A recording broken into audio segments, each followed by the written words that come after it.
As usual, we are gathered here today to listen to another exposition of the Lord Buddha's teaching. And before we commence today's sermon, let us all take a moment to reflect on He who is our Master and the great, infinite, unsurmountable qualities that He possesses. Let us take a moment to recognize how fortunate we are that we are His disciples, that we are His students.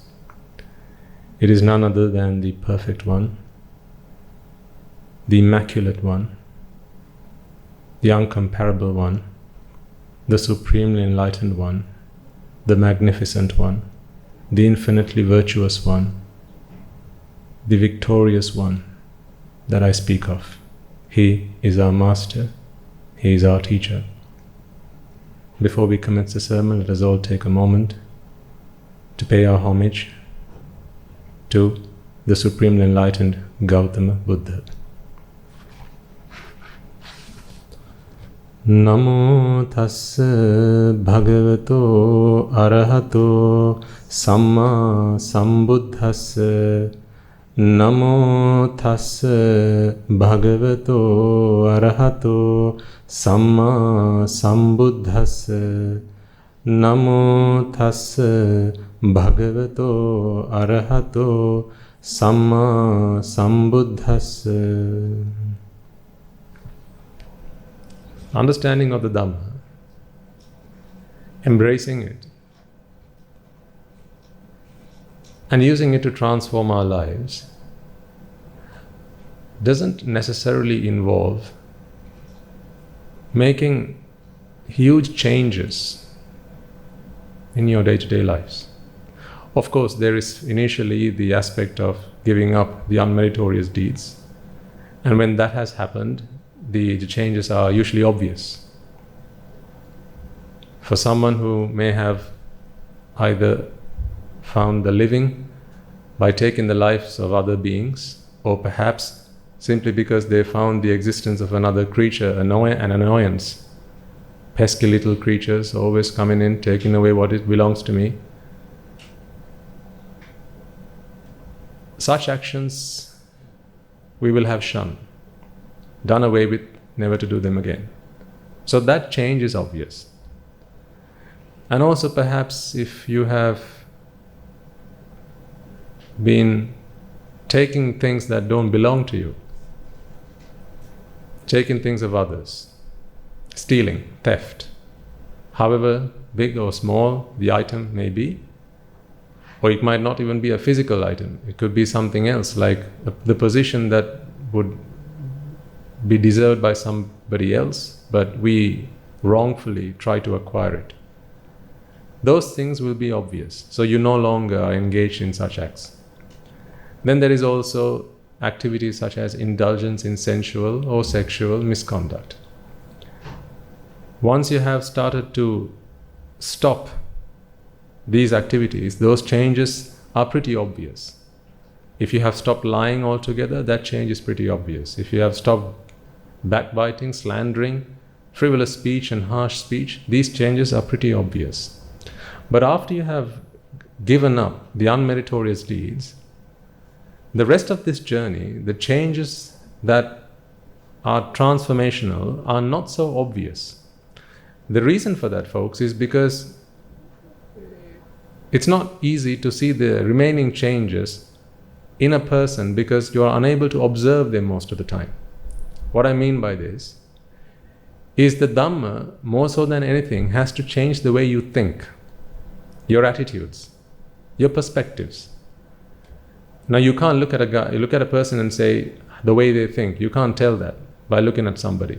You can't tell what their perspective is simply by looking at somebody, because it's nothing to do with how they walk or talk. It's not a behavior that can be observed, but rather it's the way that he or she thinks. So these changes, after you have given up the unmeritorious deeds, may not be so obvious from the outside. But those changes are transformational nevertheless. You need to be able to identify those changes happening within you. So it's important for you all to take a moment from time to time and ask yourselves, is a change happening in the way that I look at the world?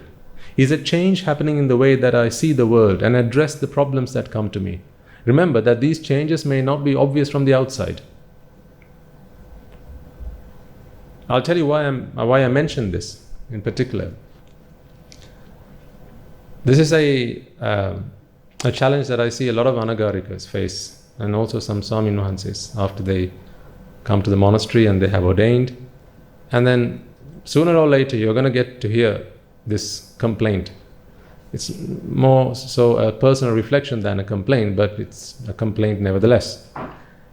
What they'll normally say is, Swami Mahansa, when I first started to listen to the Dhamma, I realized that I was making huge progress. I was taking great leaps in terms of the transformation that was happening within me.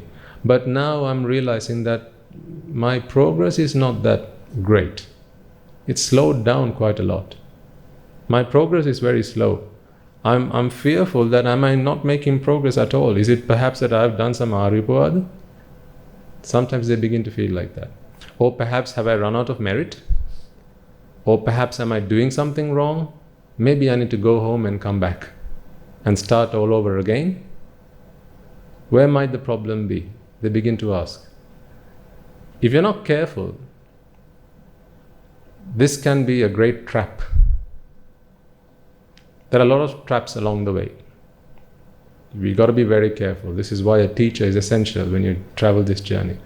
Only yesterday, one of the Anagarikas came and spoke to me and said, Swami Mahansa, I realize now, I become angry more so than I used to. I feel anger a lot more times than I used to. I think I'm becoming more angry than I used to be. So he's feeling that he's not making any progress in the Dhamma. In fact, he's feeling that he's taking reverse steps. He's feeling more angry than he used to. So, self-reflection.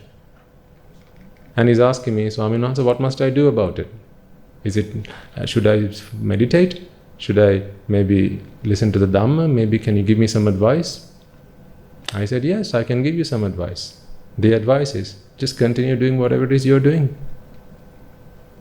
He said, how so? I said, well, the problem is, it's not that you're getting more angry than you used to. You're identifying now all those moments in which you feel anger. Whereas back then, before you started to embrace the Dhamma, you didn't even realize that you were getting angry. But now, every moment in which anger gets the better of you, you begin to realize, you begin to identify them. Because now you have a good vision. Almost 20/20 vision now. You're beginning to see things as they are. When desire creeps into your mind, you identify it. Now your mind is guarded much better than it used to be. You'll all experience this, I tell you.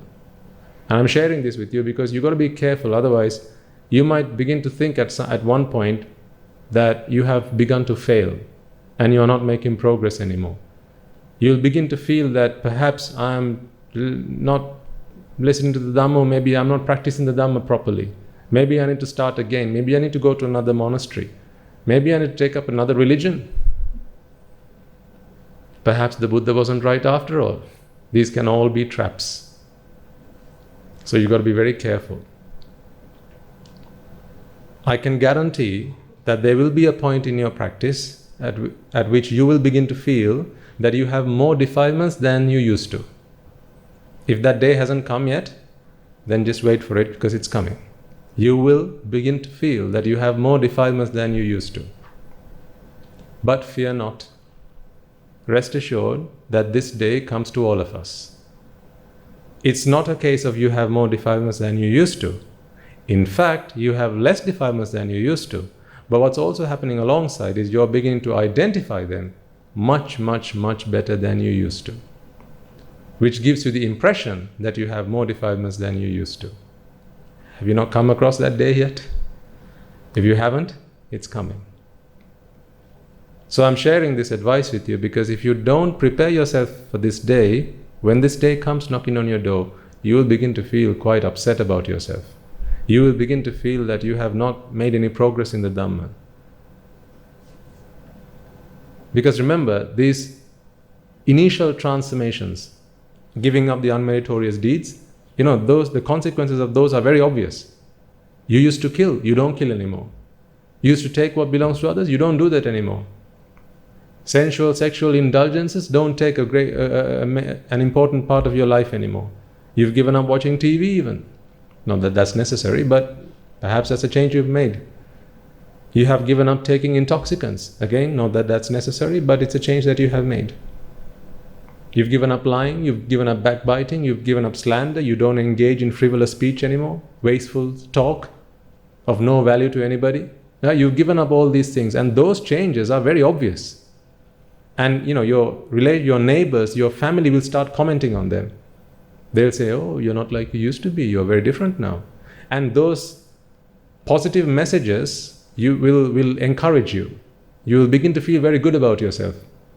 Right? When your family begin to congratulate you and felicitate you and encourage you, these positive tones will be very encouraging. But once you've given up all those bad habits, the rest of the journey is a mental transformation that your family won't be able to observe.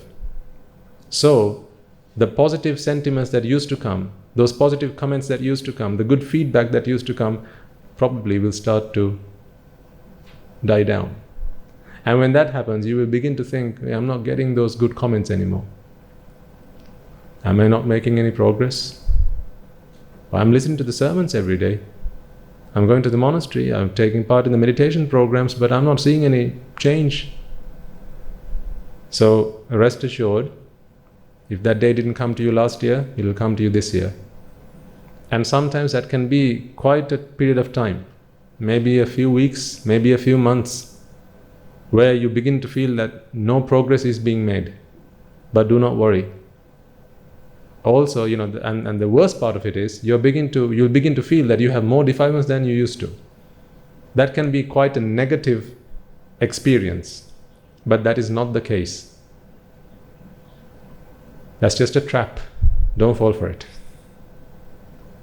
So if you're beginning to realize that you have more defilements than you used to, I would celebrate that. That's good. It's not that you have more defilements than you used to. It just means that you are now able to identify yourself better than you used to. So as a result of that, the remaining transformation is a mental transformation. See, when we first started doing our sermons, can't remember how long back was it? A year ago? 1.5 years? About that? Okay. Let's say 1.5 years ago, roughly. We still used to observe the precepts and pay homage to the Noble Triple Gem, and this is, we're doing the same things today. That's not changed. But something has to have changed. When you say Buddhang Saranang Gacchami, how you feel about what you say has to have changed. It must have changed.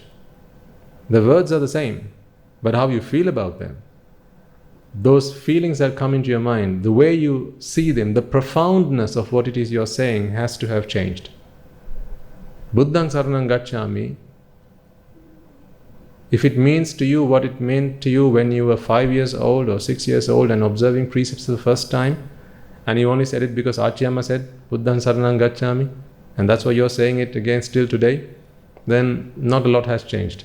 But today when you say Buddhang Saranang Gacchami, Dhammang Saranang Gacchami, Sanghang Saranang Gacchami, if you are recognizing the gravity of those words, the profoundness of these words, there's certainly a mental transformation, an internal transformation that has happened. You cannot be coming along to these sermons every week and tell me, Swaminatha Buddhang Saranang Gacchami means what it means to me, what it did 15 years ago. You can't tell me that, because it cannot. It has to mean something entirely different. The profoundness, the gravity of those words will have evolved within you. Because today you are beginning to recognize how much you have changed over the last 6 months, over the last year, over the last 1.5 years, over the last 2 years, 3 years, 4 years, so on and so forth. So you see, what you're saying, what you're doing, after the unmeritorious deeds have stopped, from there on, it's the usual stuff. As a Swaminathan said, I'll be doing the usual things, the same things I'll be doing when I ordained. That hasn't changed. Wake up in the morning, clean myself, sweep the surroundings and, clear things out, take out the rubbish, all the usual chores. Offer flowers to the Buddha, and the usual routine. Those things are the very things that I'll continue to do, perhaps until the day I pass away. The things that I do will be the same, but the profoundness and the meaning behind them is what is going to change. Because remember, the Dhamma is about mental transformation, not necessarily physical transformation. You become an arahant in your mind. You don't become an arahant in the way you look, in the way you dress, in the way you walk or talk. This is not where we look for changes.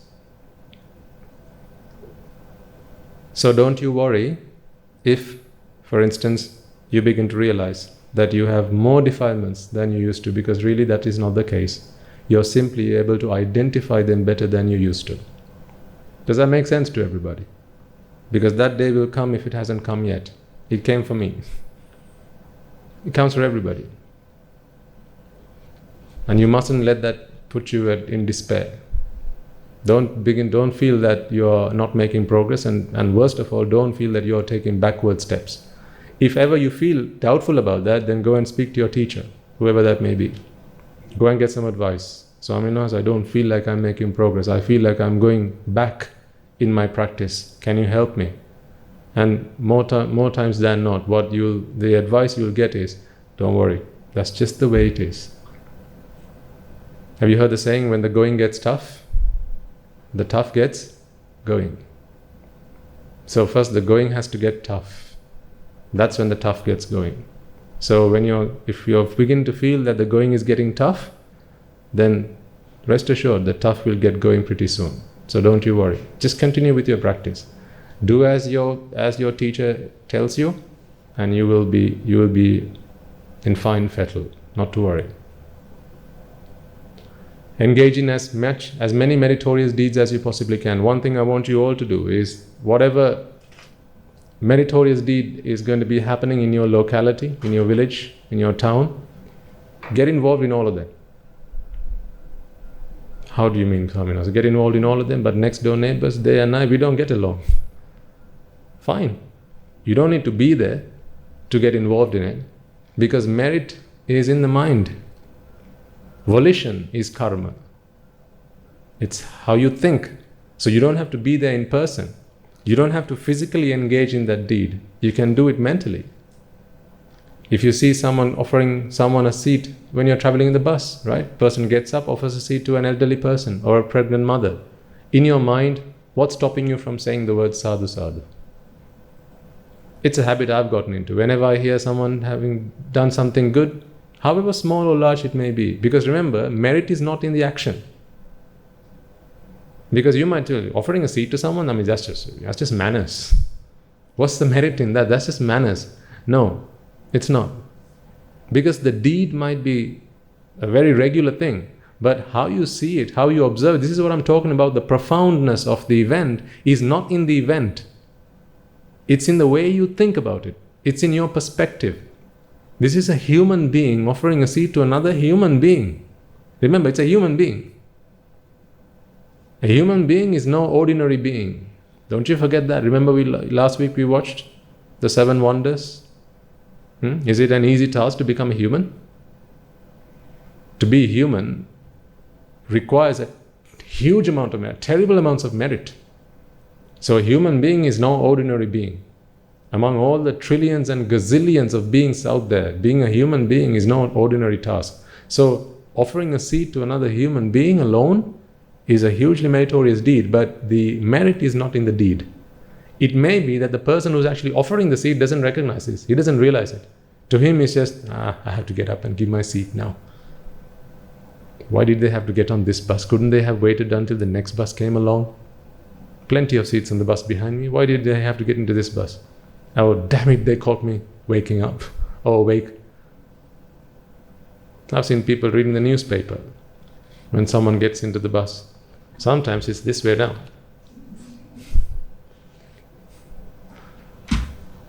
And then you got to tap them, excuse me sir, you got to read it the other way down. So, it is basic manners, good manners to offer a seat to somebody. But you can be more intelligent than that. Once offering a seat to the other person, you are observing this, and in your mind, say the word sadhu sadhu. Give it a mental applause. That's a mental applause. Don't say out the word sadhu sadhu out loud, because then people are starting to think you've gone nuts. So don't say it out loud, but in your mind, sadhu sadhu. Don't let any meritorious deed pass you by without catching it. This is free. You didn't have to do anything. You didn't have to do anything. One guy was offering a seat to another person. You're there observing it. Is that not a free opportunity to acquire some merit? Do we not all need merit? If you don't need it, give it to me, I'll take it. I'm hungry for merit. I have a malicious appetite for merit. Coming and sitting down on this seat, I know, earns me huge amounts of merit. Because what am I offering? A gift that excels all gifts. This is the Dharma Dana. The best type of dana there is. You can't give a dana that is greater than this. Not even if you give alms to the Buddha and the entire Sangha, do you acquire as much merit as you would in preaching to someone the Dhamma which helps them to attain Nibbana. But you sitting there can observe this deed and give a mental applause. Sadhu sadhu. There's a Bhante who's preaching a sermon to others, including myself, in order that we can all attain Nibbana. See, again, the merit is not in the deed. What if every Sunday around 1:45, I begin to think to myself, another Sunday, God, another sermon, another 4 hours. Oh God, why did those people don't they have something better to do on a Sunday afternoon? I used to think about it like that when I used to be at work and my work meetings. Some meetings I just tried to get myself out of, but never could. And I used to think to myself, don't these people have something better to do than have a meeting at this time of day? Would I not be so foolish to think of that the same way about doing a sermon? This for me is an incredible opportunity to earn trillion amounts of merits. And the same goes for you, because merit is not in the deed. You will see sometimes our anagarikas or gents in the audience will hold the mutukude to the Swamin Wahanses. And usually it's not something that the females are permitted to do in the Sambuddha Shasana. But that does not stop you from earning, if not the same, more merits than the person who's actually doing the deed. Because if merit was in the deed, you could give a mutukude to a dead man. If the merit was in the deed, a dead body holding a mutukude and the Swamin Wahanse walking underneath it, does it earn that person any merit? No. Because merit is in the mind, in the volition, in the intention. It's not in the deed, it's not in the mutukude. So you don't need to be holding it. You don't even need to be there. You just need to be able to acknowledge and appreciate that this is a good thing to be done. This is a meritorious deed, and in your mind, get into the habit of giving a mental applause. Like when we see someone perform on stage, you give an applause, right? Put your hands together, give a clap. That's a physical applause. But get into the habit of whenever you see something meritorious, give a mental applause. The best way to do that is just say sadhu sadhu. If you can say it out loud, even better. But there will be circumstances in which you shouldn't be doing it. Even if you could, you shouldn't be. Because that will look out of place. And you look very odd. You don't need to stand out like a sore thumb. Right? So just give a mental applause. This is why I say, right, in the new year, wherever you see a meritorious deed taking place, in your village, at school, in the workplace, make sure that you engage in that merit through your mind. It may be just someone's making someone a cup of tea. As you walk past it, right, working past the kitchen, someone's making someone a cup of tea, or someone's offering someone a cup of tea. In your mind, you can just say, sadhu, sadhu. Have you played those games, those computer games, where there's one called Train Run or something, I can't remember the name now. This is, so you got to keep running. Has everyone played Mario? Mario? I'm old school. Right, so Mario, you have Mario, Super Mario, who's got to run and who's got to collect these golden coins, and those coins enables him to power up and gives him extra lives and things like that. I want you all to be like Mario. These coins are the meritorious deeds that are happening. Mario misses some of them, and then a few moments later you realize, I shouldn't have done that. I shouldn't have said that. I was too hasty in my response. I shouldn't have said that. Sometimes it's at the end of the day you begin to realize this. Sometimes it's the next day. That's when you begin to regret, right? What I said to that person that day, that was just so below the belt. I shouldn't have said that. It was not nice of me to say that. But now it's after the fact. That's okay. At least you are beginning to realize it a day later. The problem is if you don't realize it at all. So you are beginning to realize this. What you need to offer, what you need to afford you is that bit of time. So time can give you a great advantage to calculate your response before you go with your instinct. Because your instinct is going to be raga, dvesha, moha response. When you practice the Dhamma, your instincts are going to change. And then your response will be vita raga, vita dosa, vita moha response. Free of raga, free of dvesha, and free of moha. But right now, it will be through raga, dvesha, and moha. Right? So through the practicing of the Noble Eightfold Path, we remove raga, dvesha, moha from your mind. And then those responses are clear, free of defilements. But for that, as I say, you need some time. This is a way to buy some time. That's why I'm saying this is a coping mechanism. This is not Nibbana. It's just a coping mechanism. Another thing you could do is lend your ear. That's also a dana. You're lending a ear, or lending an ear to somebody. If someone's angry, right, what they're looking for is somewhere to, they're looking for a bin, essentially. They've got some rubbish and they want to discard it. They're looking for a bin. Can you not be the bin? So this looks like a bin, doesn't it? If you turn it to the side. Yeah. Turn it to the side. On its side, now it looks like a bin, right? There's a hole. We can drop things in there. You got two of them. Why don't you become a bin for someone to discard their rubbish? One, it helps with your ego. If you can bring yourself, if you can make yourself humble enough to be somebody else's bin for their rubbish, that's really humbling. That it's you can practice humility and humbleness through that. And secondly, you can earn merit. Remember, this person is vexed. They're looking for a way to relieve themselves of vexation. How does one earn merit? Why is it if you offer a glass of water to somebody who's thirsty, why is that meritorious? Because you're helping somebody relieve themselves of vexation. Someone's angry.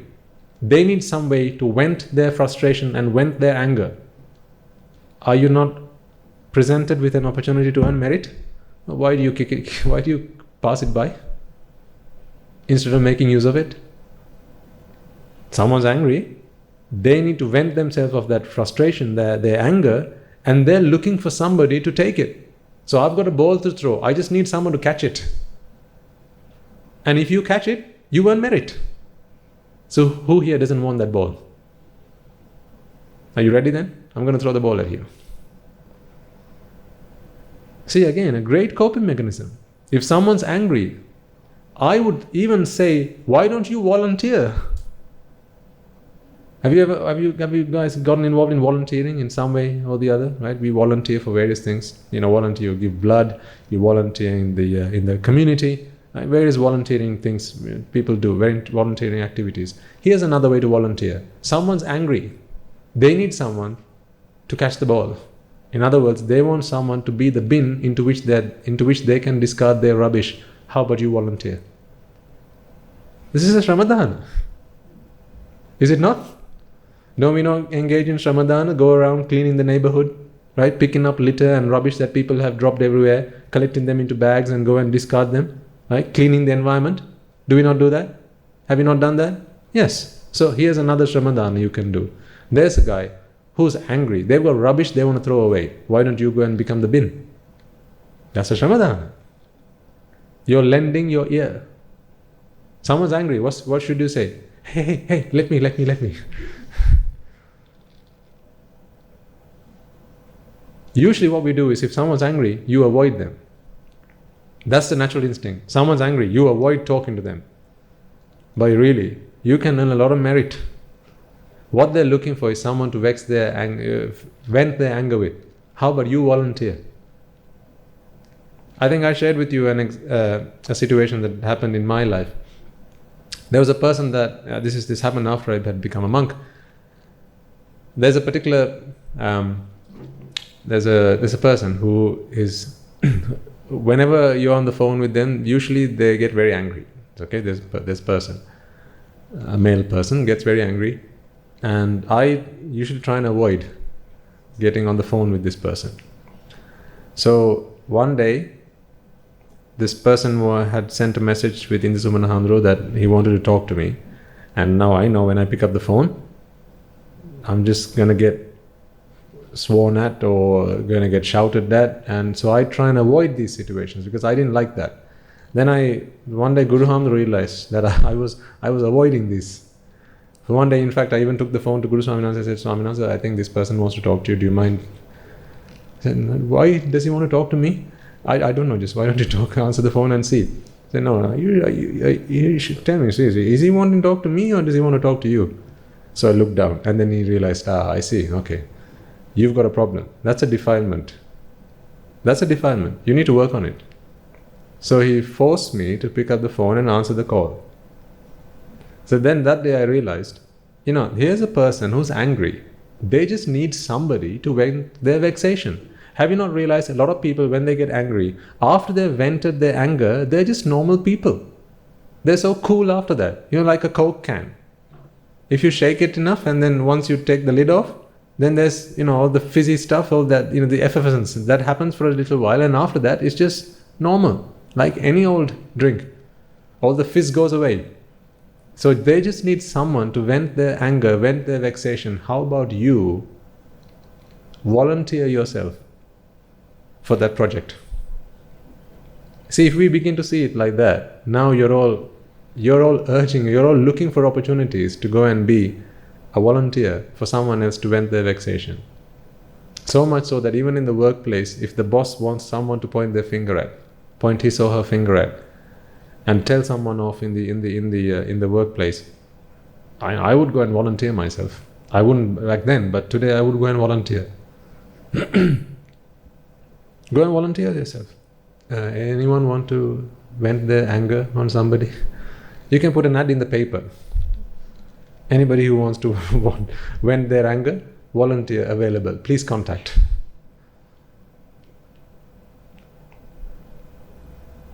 See, now, when you begin to see this as in this way, you are beginning to see opportunities rather than problems. We spoke about this some time ago. You begin to see opportunities rather than challenges. As I said, remember, don't wish it was easier. Wish you were better. Don't wish for less problems. Wish for more skills. Don't wish for less challenges. Wish for more wisdom. What I'm trying to give you is a new perspective. Because the glass can be both half empty as well as half full. It's just a difference in perspective. You're talking about the same thing. Half empty, half full. You're talking about the same thing. Just depends on how you look at it. If when you see an angry man and you can see that they're really angry, they want to shout at somebody, you think, walk away. How about you change your perspective and think, here's an opportunity for me to earn merit, because what they need is somebody to vent their anger with. Let me go and volunteer myself. So, keep yourself safe. Okay, so if they've got a weapon in their hand, then don't walk away. But what I'm saying is, if it's a normal situation where they just want someone to vent their anger, you can be that person. Have you heard of agony aunts? There are people who are like that. When someone's got a problem, we call them Duggannaralas. Right? Duggannaralas. I'm a Duggannarala now at the monastery. Someone has a problem, come and talk to me. Because usually what people need is just someone to talk to. A lot of the time, I don't know if you realize this, a lot of people, they have both the problem and the solution. They have it inside of them. All they need is someone to talk to so that the problem and the solution can be taken out of them. They just need someone, they just need an ear. What they don't realize is they could just go and do the same thing looking at a rubber tree. They could do that. Or they could do it sitting in front of a rock. They could do that. But of course, you need someone who is empathetic, who have emotions, who has feelings, so you can have a conversation. Most of the time when you talk to people, all you need to do is listen to them. And they will come up with the problem, and they'll also come up with the solution. All you need to do is just listen to them. If you haven't had this experience, then you need to. A lot of the time, all you need to do is listen to them. Problem and solution are both with them. You just need to listen to, okay. So what do you think we need to do about this? They've come to you looking for answers. Just turn it back on them. So how do you think we should handle this problem? What sort of ideas do you have about this? So Amanas, I think if you do this, yes, that's really good. Yeah, let's try that. I didn't say anything. I didn't offer anything new. All I did was listen to them. But did I not earn merit in doing that? Because I allowed them. I was just a sounding board. I was just there for them to bounce their balls and to see which of them bounce back, which of them can carry. I was just doing that. So that's a huge service. This is Ramadana. So you can use that as another technique. So you've got 3 techniques, I think. 3 we talked about how you can deal with people who are angry at you without you getting angry, without you coming back with a similar response, how you can take a moment, buy yourself some time to not become emotional about it. Because if you become emotional, now you have 2 patients. Without you becoming emotional about it, how do you distance yourself from that situation? Mentally, physically be there, but distance yourself from that situation and look at the problem objectively and not make it subjective. The moment you make it subjective, now it's your problem. And finding a problem when you are in a problem, that's not easy. It's very difficult. So that's to do with dvesha or anger. What about raga? When you're feeling desire, when desire tends to be the problem that you have. So we spoke about one of these yesterday in the Sinhala sermon. A lot of the time, especially young people, one of the problems that they have is their addiction, or if not an addiction, they enjoy watching pornography. So this is raga. Or perhaps looking at things which can ignite desire in their mind, or sensuality. That's all to do with raga, right? So how do you deal with these situations? Again, anicca dukkha anatta is the answer. There is no other answer. There is no other permanent fix for this. That is the bullet. That is the silver bullet. Every other technique is a coping technique. It's a coping mechanism. It's not the perfect answer. Do you all understand that? I keep emphasizing this because I don't want you all to walk away thinking, right, from today onwards, I'm just going to do that. It doesn't work like that. These are all coping mechanisms. Okay? So let's say a guy sees a good-looking girl at a party or somewhere, or walking on the street, a good-looking girl, and now you're feeling desire and sensuality. These feelings are taking the better of you. You're overcome by sensual feelings, and now you want to practice anicca dukkha anatta, but those feelings of desire are so strong and so severe that you don't have the sanity of mind to practice this. So here are some ways you can cope with such situations. One of the things you can do is, if you accept the fact that rebirth exists, okay, you got to accept that first. It's only on that basis you can do this. If you don't accept that, then you can't. This doesn't work. If you accept that rebirth exists, okay, so the concept of rebirth is real, This person that you are feeling sensual thoughts towards, with the Buddha having said that there's not a single being in this universe who has not been a mother to you or a father to you, this person at whom you're having sensual thoughts will have surely been a mother to you at some point, wouldn't they? Right? It could have been in your last birth. So in your last birth, this girl who you're having sensual thoughts towards, desirous thoughts towards, was your mother, who cradled you, fed you, looked after you, shed sweat, blood and tears on your behalf. Do you think it's right that you can now look at them and have sensual thoughts towards them? Thoughts of desire and sensual thoughts? That just doesn't, it seems so wrong, does it not? So on the basis that you accept that rebirth is real, if you don't accept rebirth, then this doesn't work. But on the basis that rebirth actually works, and if you accept that the Buddha's word, whereby he said, there's not a single creature who's not been a mother to you, who's not been a father to you, who's not been a brother or sister to you. That's how long you've come through in samsara. That's how long you've come through in samsara. Then there's not a single person that you can see who has not been a close connection of yours.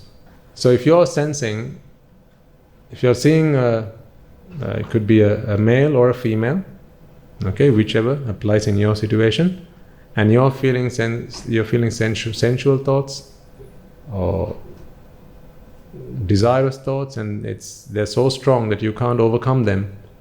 One of the best coping techniques, again, coping techniques, that you got to put that in capitals. Coping, this is a coping mechanism. You got to realize that actually they've been a mother to you, they've also been a father to you. How can you today have sensual thoughts towards someone who was a mother to you in your previous birth? How can you have sensual thoughts towards someone who's been a father to you in your previous births? I mean, that just seems so wrong, does it not? I mean, it brings up feelings of disgust more than anything else. So that's one coping mechanism. It's only a coping mechanism. So that's one.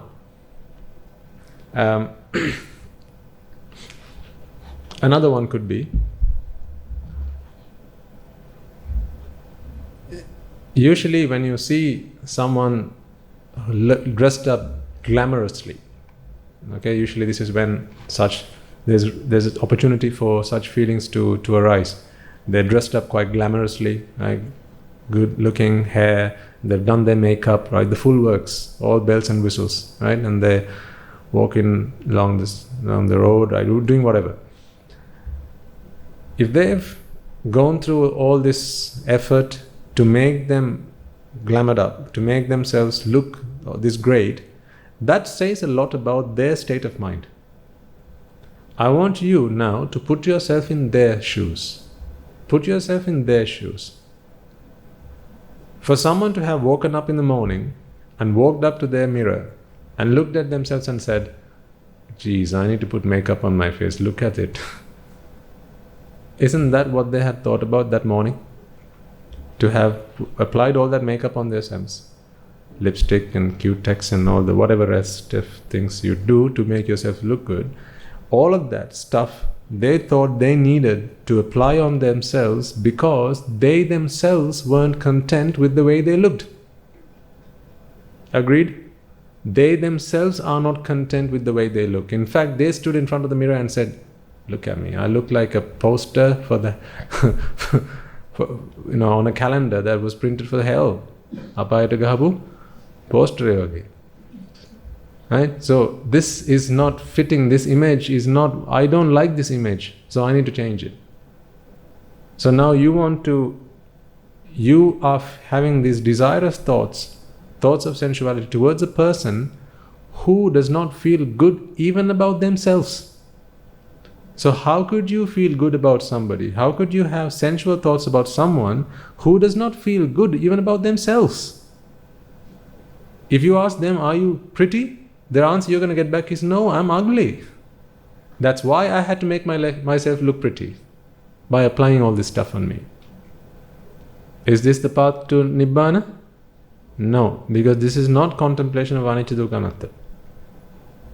This is actually looking at the Adina. Okay, this is that side of it. This is not Anicca Dukkha Anatta. This is the Adina side of it. So this is not the path to liberation, but it will give you an opportunity, it will buy you some time to apply the principles of Anicca Dukkha Anatta. Because sometimes if those sensual thoughts are so strong and so severe, you will not be able to come to your sense of mind whereby you can apply the doctrine and to seek your freedom at that point in time.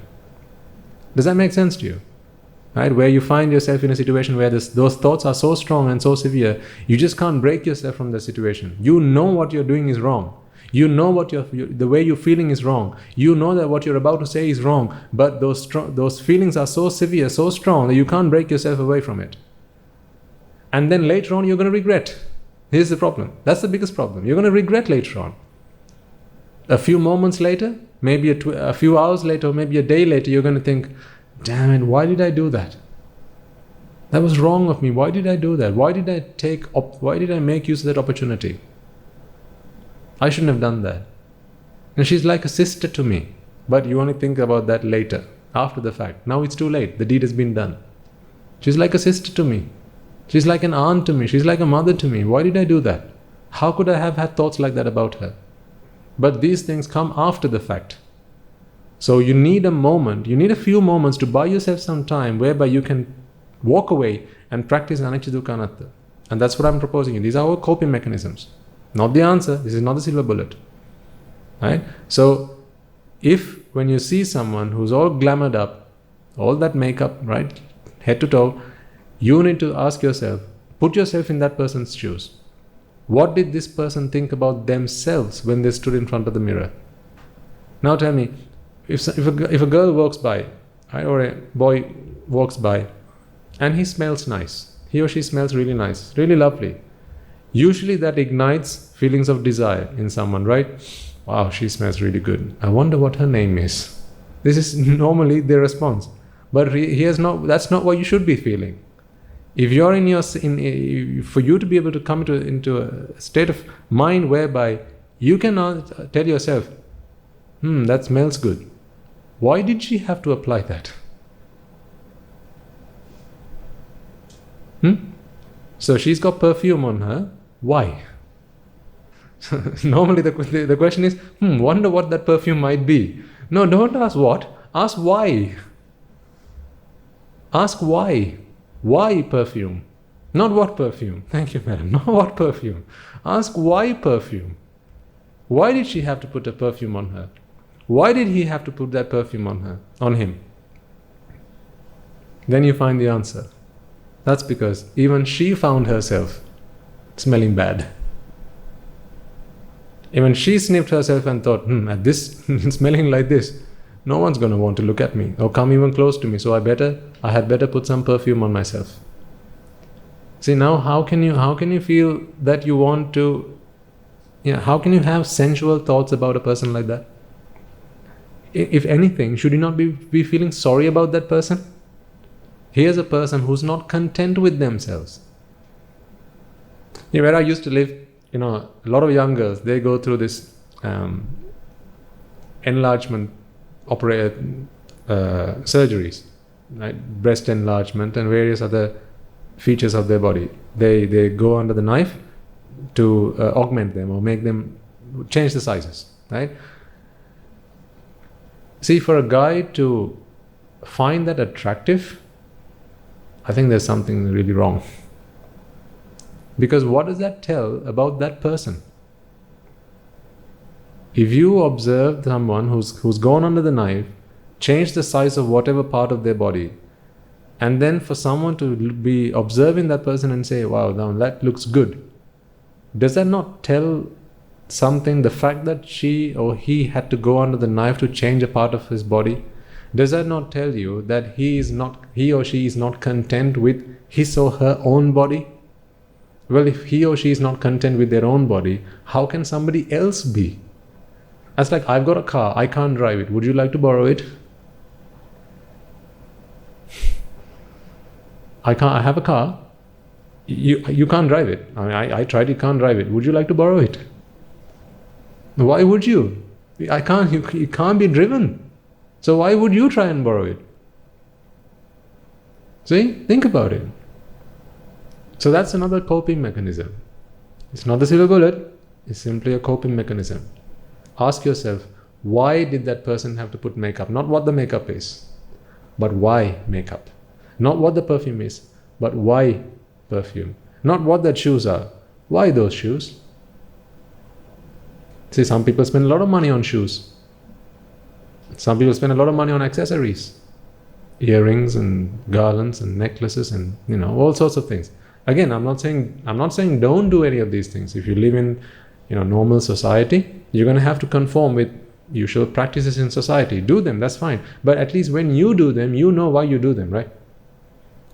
When you go in front of the mirror and you brush your hair, when you apply some makeup, is it wrong to apply makeup? Is it? No, of course not. It's not wrong to apply makeup. As a monk, I'm not permitted to use any makeup.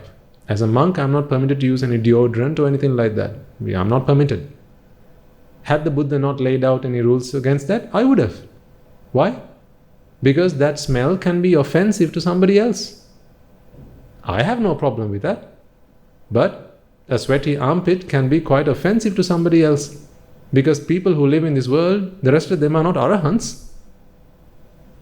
Only to an arahant does a smell not smell disgusting. To them there are no lovely smells or disgusting smells. To them the smell is just a smell. So if you travel in public transport or you are in the presence of others, then please make yourself presentable. And please continue to do so until you enter robes. If you are in robes, then there is no longer the requirement to dress yourself up, to beautify yourself. You don't need any cosmetics. Right? We live a very simple life. But had I been a layperson, I would have continued to do it. Even today I would have done it. I would have worn a deo, I would have used whatever creams and things like that, just so that I'm presentable. If you work in the workplace, if you have to deal with customers, you got to look the part, right? You can't just be good at your job, you got to look the part. If you don't look good, then you're not going to be of any value to your business most of the time. So it's fine, do them. But as you do it, ask yourself, why is it that I have to do it? When you brush your teeth in the morning, ask yourself, why is it I have to brush? So then you don't enjoy the experience. You just realize that I have to do it. Because otherwise the consequences are quite terrible. Therefore I'm having to do it. So then when you put yourself in a situation where you're now having sensual thoughts towards a girl or towards a boy because they have dressed up glamorously, lipstick, beautiful hair, lovely dark eyes, right? All that stuff that's going on, perfume, you've got to stop and ask yourself the question, why? Then you'll find the answer. It's because she is not content with the way she looks. So she has had to change herself. How can I be content with something when it's not content with itself? That's one coping mechanism. These are coping mechanisms to give yourself just some room, some breathing space, just some relaxation to get yourself into that mode. Another coping mechanism, especially when it comes to desire and sensuality, would be, have you ever seen someone kissing themselves? Someone kissing themselves, like maybe say a girl, like kissing themselves, like all over themselves, kissing themselves. Have you ever seen someone do that? No, why not? It's not pleasurable. You've never seen a guy kissing himself. You've never seen a girl kissing herself. So why does the guy feel the need to kiss the girl and the girl feel the need to kiss the guy? Have you seen anyone embrace themselves? No. They embrace the other person. So that tells us then, does it not, that if you'd never find someone kissing themselves, that their body is not worth kissing? That they don't find themselves pleasurable? So here's the thing. If a guy finds a girl attractive and he feels the need to go and engage in physical contact, let's say a kiss, okay? That's because he thinks that this girl is pleasurable. if the girl were actually pleasurable, what do you think the girl should be doing all day long? Huh? She should be kissing herself. If she was actually pleasurable, or if her body was pleasurable, then what should she be doing all day long? Kissing herself and touching herself top to bottom all day long. But she doesn't do that. She doesn't do that because to her, her body is not pleasurable. So if to her, her body is not pleasurable, how come it becomes pleasurable to somebody else? Ever seen a guy do that to himself? Kissing himself? No, that's because he recognizes, what am I doing? This body is not pleasurable. But he goes looking for somebody else to engage in that physical contact without stopping to think, if that person was really pleasurable or that body was really pleasurable, then I would never even be able to get close to that person because he or she would be all over himself or herself. Coping mechanism again. So whenever you feel the need to engage in physical contact, or if ever you feel, oh, I wish I could do this, that, or the other thing with that person, stop for a moment and ask yourself, do I see that person doing that with him or herself? No. Well, if that activity was pleasurable for that person with him or herself, then that would tell me that actually that person's body was pleasurable, but actually it's not. This is why they don't do it with themselves. They seek somebody else to do it with. So that tells us that pleasure is simply in the mind. It's in the mind, it's not in the physical body. It's not in the object. That's again a coping mechanism. So these are all events where you can just take a moment, hang on, what's going on here? I want to have physical contact with this person. So I don't see that person patting themselves all over themselves, but why do I feel the need to go and touch her hand? To a guy, touching a girl's hand can be pleasurable, right? Yes or no? Yes. Have you not all done that? I've done that. As a layperson, I've done that. If I had a relationship with a girl, I'd go and touch her hand. I'd like to do that. But touching her hand because I think that's pleasurable. Well, if that was really pleasurable, what do you think the girl must be doing? Touching her hand all day long. She'd be like this all day long. What? Touching her hands. But you don't see someone do like that all day long because she realizes herself that that's not pleasurable. If it's not pleasurable to her, how can it be pleasurable to me? Then does that not tell us that pleasure is only in the mind and it's not actually something that is an attribute of the object? That's another coping mechanism. Among these, you will have your own coping mechanisms. I'm not saying throw them all away. These are some additional ones that you can also use. Coping mechanisms. So one was the fact that, they could have been your parent. Oh, how about the fact that, the girl you're having sensual thoughts towards now could have been your daughter in your last birth.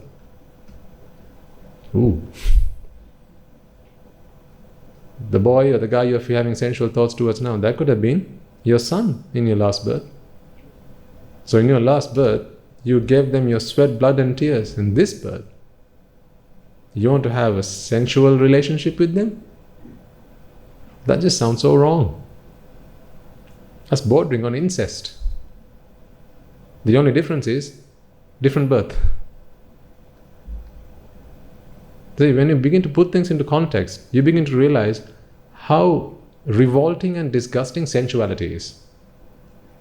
Sensuality is meaningless. That's why the Tathagatan once says, Sankapparago purisassa kamo. This kama or sensuality is simply a manifestation of the way you think. It's a figment of the mind. It's a fragmentation of the mind. It's the way the mind perceives. It's not real. And only an insane mind is able to enjoy sensuality. I used to indulge in sensuality, but not as a monk, of course, as a layperson. But today I realized that was only because I was crazy. Yes. When was the last time you heard an Arahatun Mahan say engage in sensuality? And sensuality does not necessarily mean physical. That is only one of the kama. Rupa kama, Shabda kama, Gandha kama, Rasa kama, Sparsha kama. This is all kama. Through eyes, ears, nose, body, and eyes, ears, nose, tongue and body. This is all kama. So it's not just physical contact. Okay, so when I say sensuality, it's not just physical contact that you need to be thinking about. It's the whole gamut. It's the full thing. So Narahatun Wahanse never wishes for sensual indulgence. Sensuality does not play any part in their existence. That's because sensuality is simply the mind gone mad. Because when you put things into perspective, see something simple as what I explained to you earlier. You've never seen someone holding their own hand for the purpose of sensual pleasure. But why do we feel the need to hold somebody's hand for the purpose of sensual pleasure? Does that not tell us something? Does that not tell us that sensuality is only in the mind and it's not really out there? See how we fool ourselves when we don't take a moment to stop and think. That's why Tathagata Wahanse, he talked so. He talked the way he did about sensuality. And he talked about the two extremes, Kama Sukallikana Yoga and Atta Kilamatana Yoga, Hino Gammo, Potujjanako, Anariyo, Anatta Sanghito. That's how we talked about indulgence in sensuality. Hina, which is very lowly. Gramya, which is very undue of any regard. Gramya. Potujjanika, useless. Anatta Sanghita, leads to no gain. Right? So we spoke about two coping mechanisms. When it's sensuality that is getting the better of you.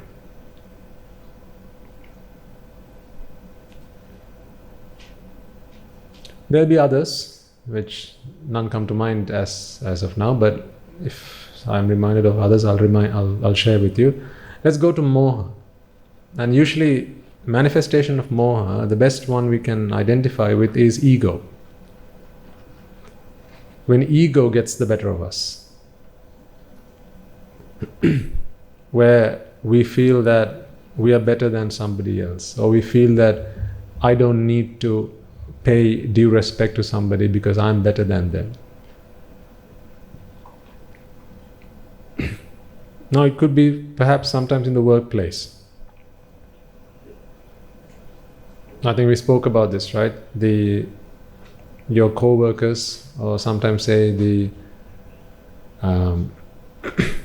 if you have a peon in the office or a junior worker, then usually they will greet you with a good morning. And if you're a senior employee of the organization, usually your response back will normally either be a nod. That's how you greet when someone says good morning. How disgusting. Someone says good morning sir, and you go, mm-hmm. Is that not disgusting? That's not even a human response. To go like this, just nod your head when someone says good morning. Otherwise you say morning. Morning. They said good morning, and what you can say is morning. Or says good morning sir, because you feel that saying good morning in return belittles you. I shouldn't have to say good morning. I'm the senior manager. They're junior. I shouldn't have to say good morning. But they should be saying good morning. If they didn't say good morning, hey, why is that guy saying good morning? Ego. If ever you feel this problem of ego, particularly at the workplace, again, coping mechanism. I'd like you all to be able to ask yourself this question. Is it you they're respecting or your position they're respecting? Because if it's you they're respecting, then Siripada would have said good morning to you 6 months ago when he just bumped into you walking along the road as you were both going to the same shop, and he didn't know you, you didn't know him. He would have said good morning to you, but he didn't. He didn't. Because back then, 6 months ago, you weren't working for this company, or he wasn't working in that company. You were just strangers meeting each other.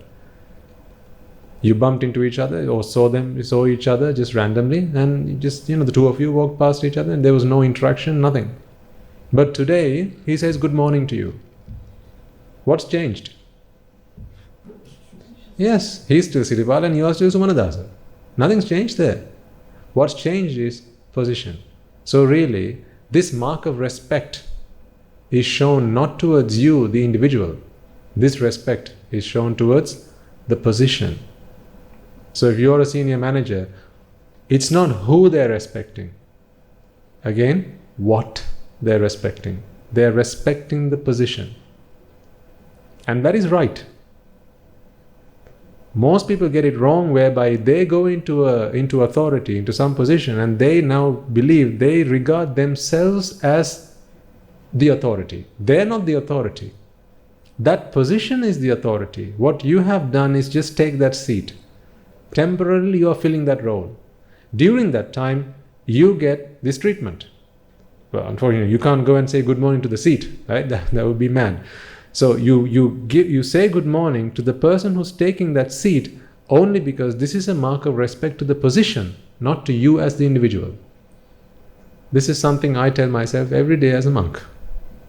Because I know for a fact, if you and I had met somewhere on the street, we would never have even greeted each other. I might have smiled at you, you might have smiled at me, but that would have been it. You would never have worshipped me. You would never have given me a meal.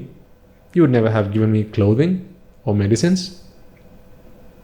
You would never have held your hands like this as you spoke to me. You would never have done that. So then is it me that you're respecting? No.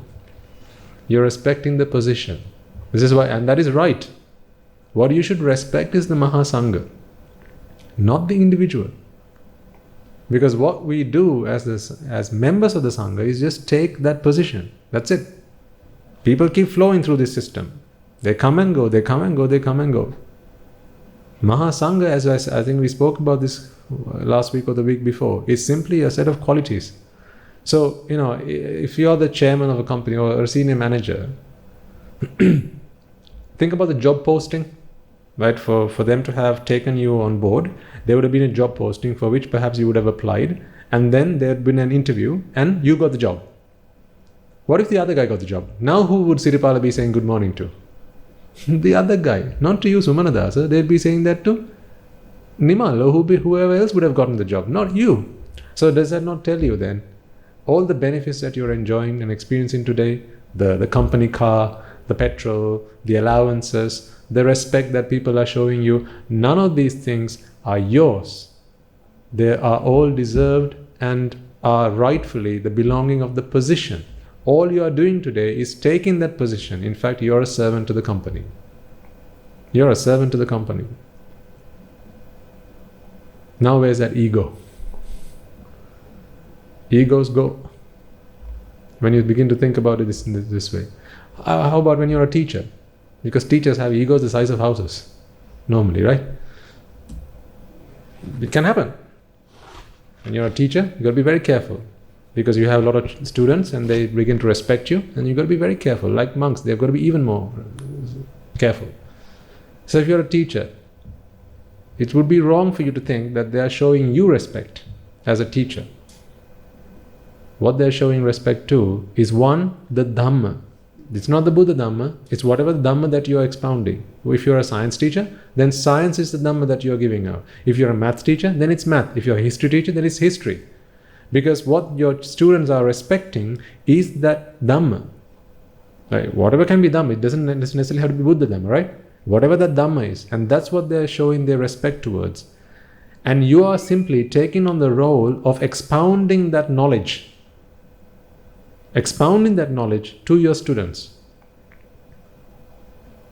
So that is what they respect, not you as an individual. Not you as an individual.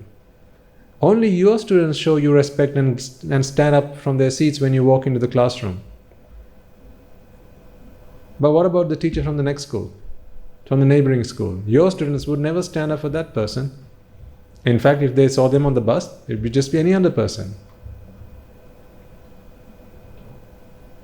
Now, sometimes when people, elderly people, they believe that they deserve respect. As an elderly person, people believe that we deserve respect because we are elderly people in society. So they expect a seat to be offered to them. Again, there's nothing wrong with these things. Of course, we have to respect our elders. I'll be the first in line to admit that. But the person themselves, say, if I'm an elderly person, this is how I must feel. There's a seat reserved on the bus and says, reserved for the elderly, disabled and pregnant mothers and so on, right? And clergy. If someone stands up from their seat and offers you that seat because you are an elderly person, you've got to remind yourself that it's not me as a person that they're standing up for. They are showing their respect towards elderliness. That's what they're showing their respect towards. See, again, what I'm helping you to do, folks, is to remove the person from all of this. Remove the person. Otherwise, what happens is you personalize it. Then that's when you begin to realize, that's when you begin to think that this mark of respect is towards me. I'm trying to show you how to remove the mama, the ego, the self from all of these situations.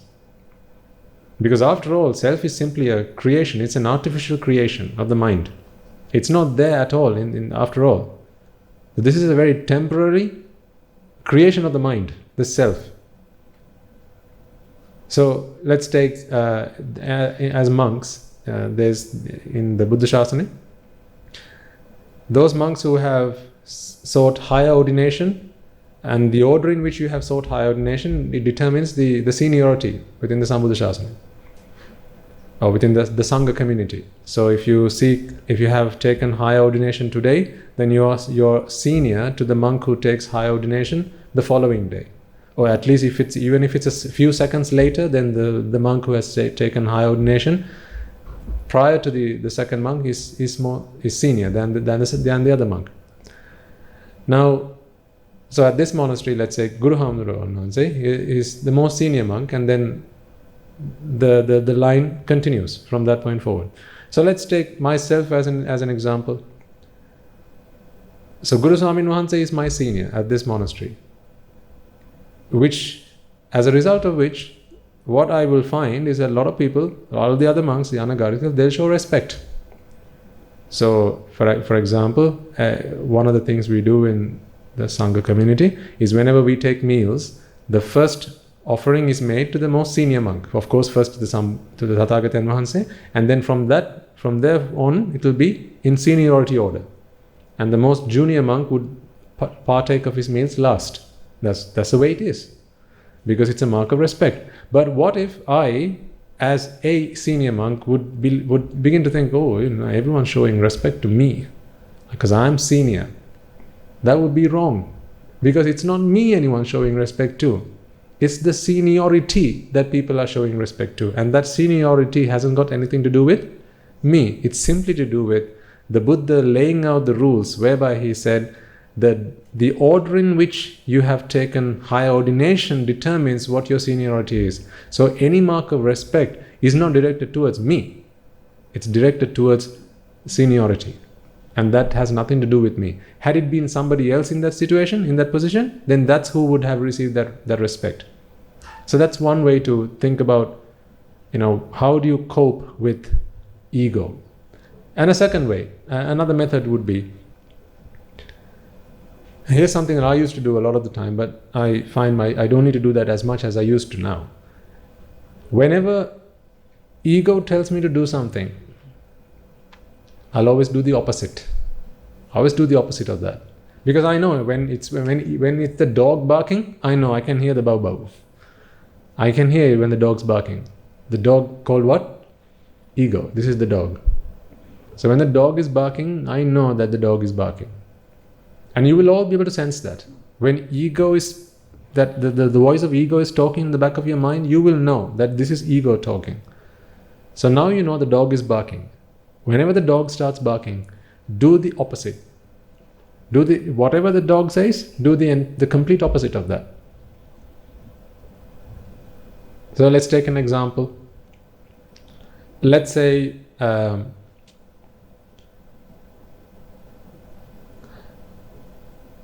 you walk into a room and there are there are people there and they're all looking for a seat, and there's a seat, there are very few seats available in the room. Okay, you are you walk into the room and there are quite a few people who are stood up, and there's maybe 1 or 2 seats available. Your ego tells you, you should go and take that seat because you're elderly or you're senior, so you should go and take that seat. If you know that this is your ego barking, then do the opposite. Offer that seat to somebody else. Now you got to be very careful here. An Arahatun Mahanse, if he sees that there's a seat there, if he's also the most senior monk, he would go and take that seat. He would not hang around waiting, offering it to others. If he knows that he's the most senior monk there, he would go and take that seat because he knows fully well that this seat is deserved by the seniority here, not by him as the person, because he's an Arahant. He has no self that needs to be fostered. So that seat is deserved by the seniority, that he knows. But if it's someone who's not an Arahatun Mahanse, anybody else might feel that I deserve the seat not because of my seniority, but because I'm good. I deserve the seat. The self takes prominence there. So in that situation where there's a few seats, or there's 1 or 2 seats, and there's quite a few people standing around looking for a seat, if you feel that I deserve that seat, so I need to go and take it, for reasons other than the accepted customs and norms of what determines who gets to take a seat in that priority, if you feel that you need to go and take it simply because of the self and you feel that you are an important person, then do the complete opposite of that. Offer it to somebody else. Offer it to somebody else. Sometimes, the ego is a very funny one. Sometimes we like to show that we are humble. The dangerous word there is we like to show that we are humble. Being humble is fine. Humility is a good thing. But not when you want to show that you are humble. Not when you want to display and exhibit the fact that you are humble. Then that's ego. Some people, they go to great lengths to show that they are very humble. For instance, if there are seats to be taken, so I know some people, they'll go and take the lowest seat. There are plenty of seats to be taken, and that's not because that's the seat that they find comfortable, but they'll go and take the lowest seat because they want to show, they want to display, they want to exhibit that they are humble. That is also again ego taking the better of you. If it's your ego barking you to say go and take the lowest seat, do the complete opposite. Go and just take a normal seat. Don't go for the low seat. Particularly practitioners of the Dhamma may find themselves in that situation.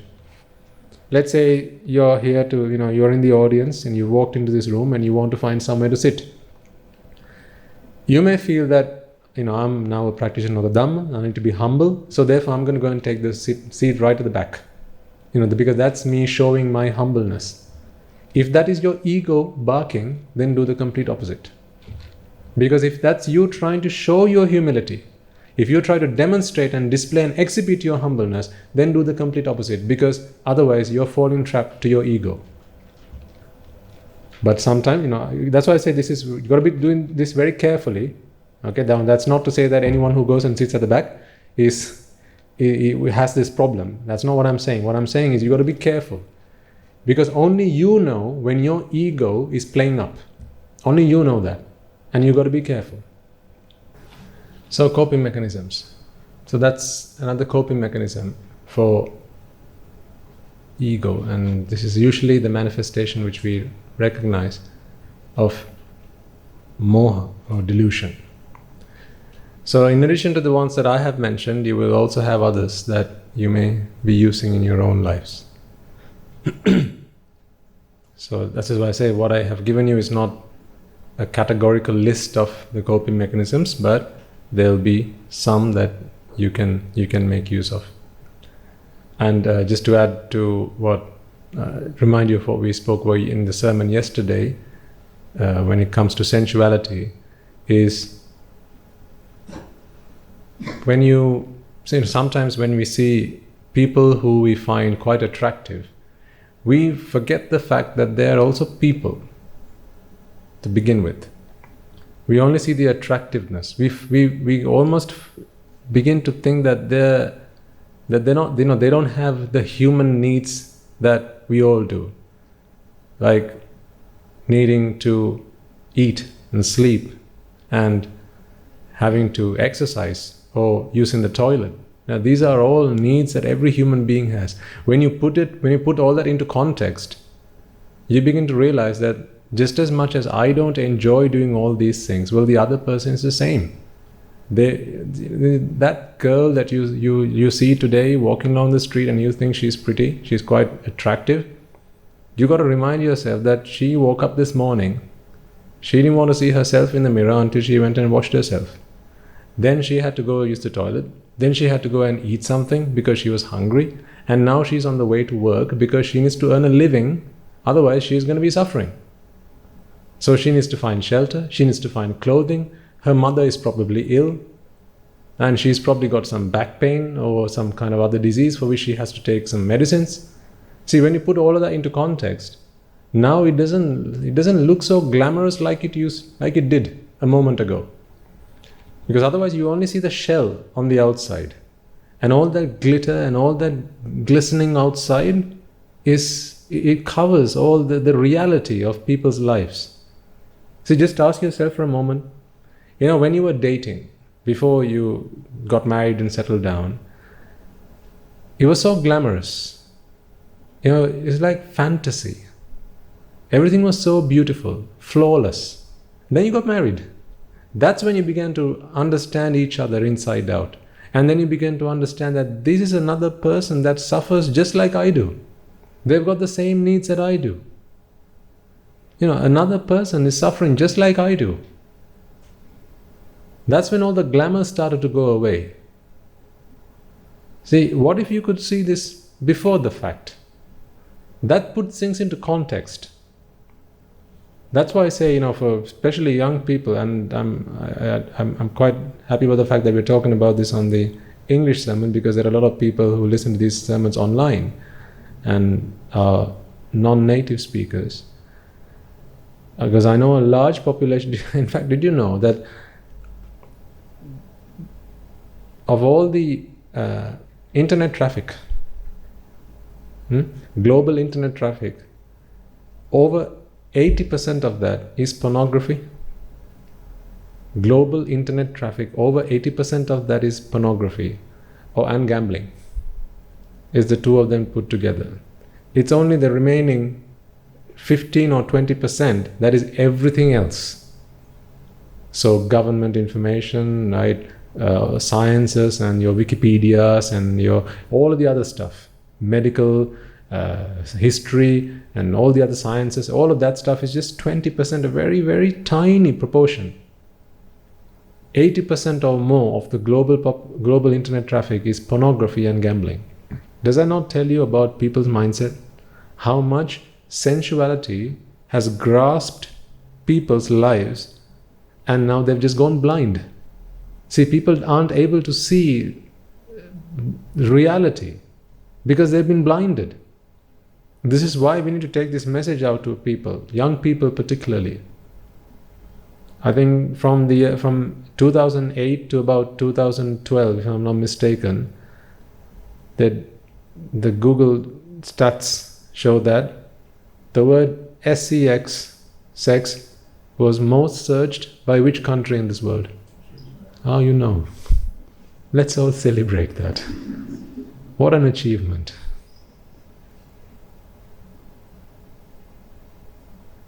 What does that tell about our young people population? Vexation. We've all sensed what sensuality is and the fire of that. How much we burn on the inside because of that. And if you, by whatever amount you have been able to extinguish that fire, by that amount today I will tell you that you're able to experience the bliss and the joy and the happiness of being able to let go of that fire, of putting out that fire. That's why an Arahatan Vahanse, who has completely extinguished the fire of sensuality, enjoys ultimate bliss. So then think about it, our population, both young, middle-aged, and also the elderly. Sri Lanka is a very small country in the world. Some maps you can't even see Sri Lanka. Such a small country in the world, to hold the world record. To have hold the world record. To have searched that word most times using the Google search engine for 5 years in a row.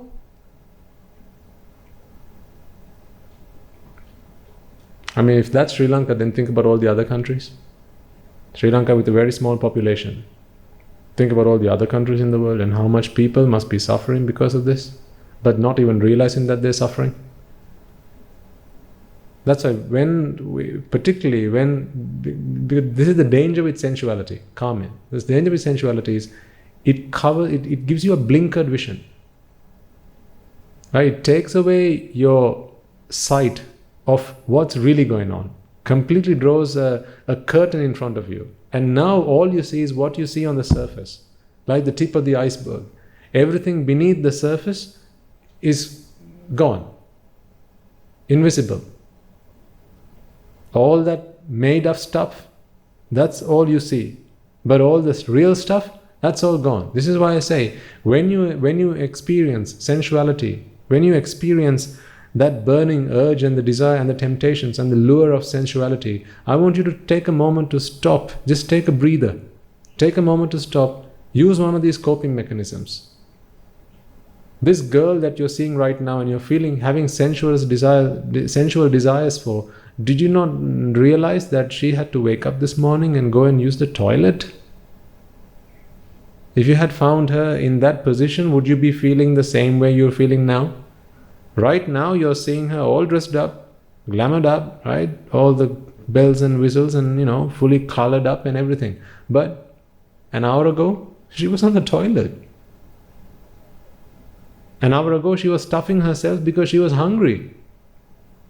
An hour ago, she was taking her pills because she was unwell or had some bad backache or a headache or something.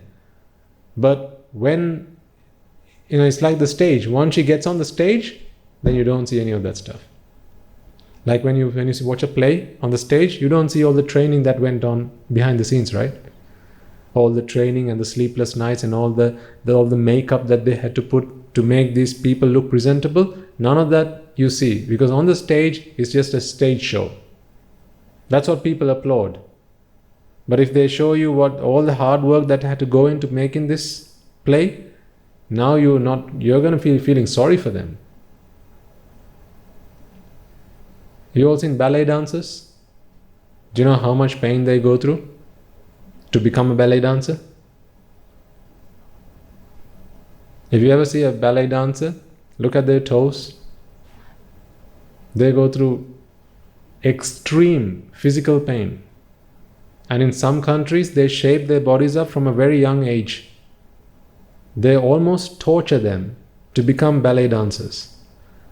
When they dance on stage, it's an amazing sight. And everyone applauds. But if you just take a moment to stop and ask yourself, what must they have had to do to get on this stage to give this performance? Then now you start shedding a tear. A while ago, as a layperson, I did some research into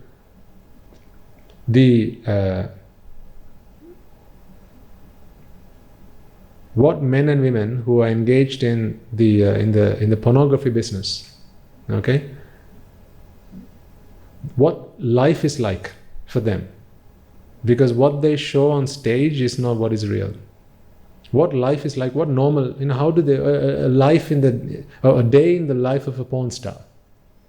If any of you get some time, it's an interesting bit of research to do, just to look at what their life is like. And then when you begin to read their stories, when you begin to realize what they have to put themselves through, all for nothing other than to get a square meal on their table so that they can be freed from hunger. That's a show to entertain you so that you will watch it, so that they get paid, so that they can eat, so that they can address their hunger.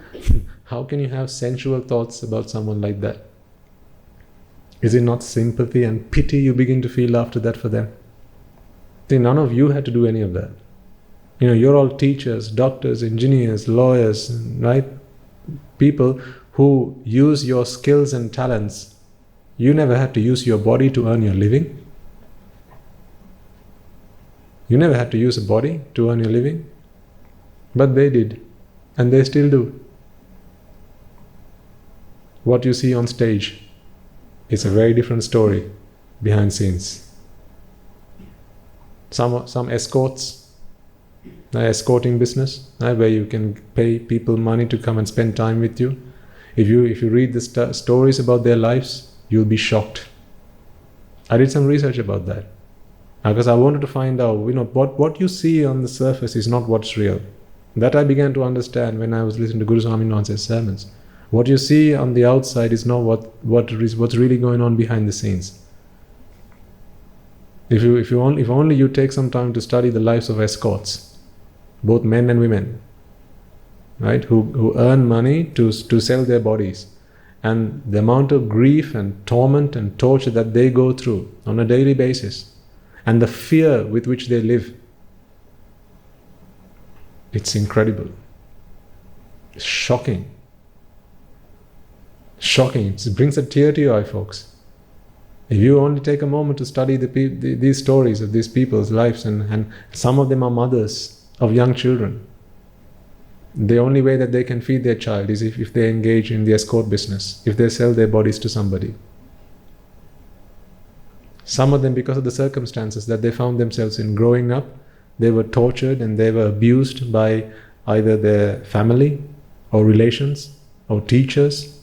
As a result of that, it left a deep and dark experience in their minds, and they were completely, the way that they looked at the world and their perspective on life and their self-value, their self-worth was completely diminished. And as a result of that, they thought, I'm not good for anything else. I'm just an object for people to use. That's how someone left them feeling. And as a result of that, they lost their self-value, self-esteem, and then they no longer wanted to go and, do something and earn something for themselves using their talents and their skills. As a result of that, slowly but gradually and eventually, they were led towards something that they never had planned or thought for themselves. And today they have become escorts. But if you only take a moment to stop and read about them, find out about them, study their lives, now you begin to realize, good Lord, these are people who are suffering tremendously. Because for us, whenever you see pleasure, you need to go and find out the backstory.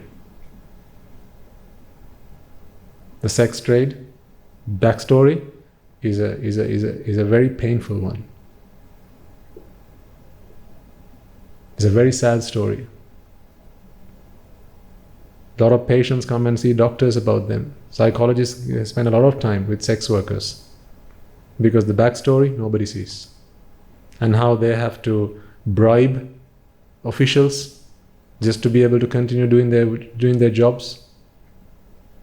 And how they have to give sexual favors to others just to continue doing their jobs.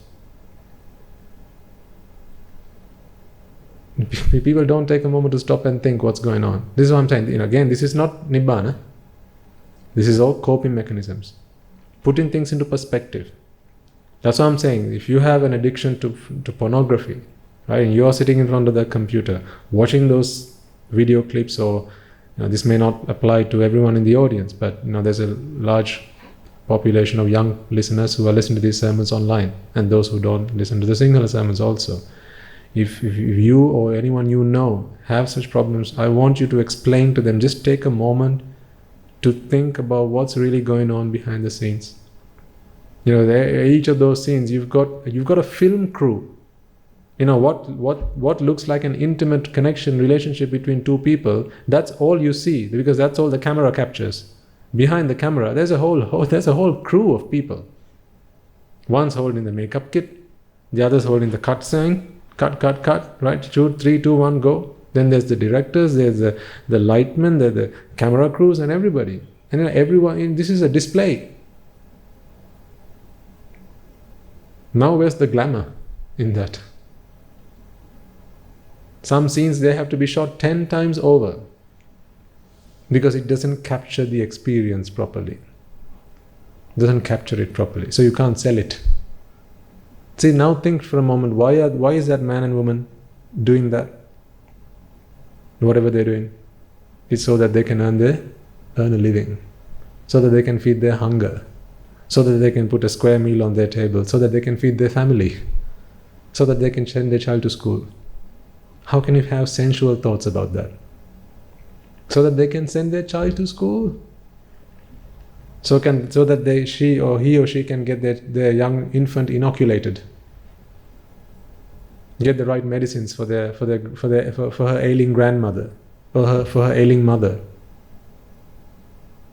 Her mother's medication cannot be bought unless she goes and engages in today's scene, or engage in a sexual trade.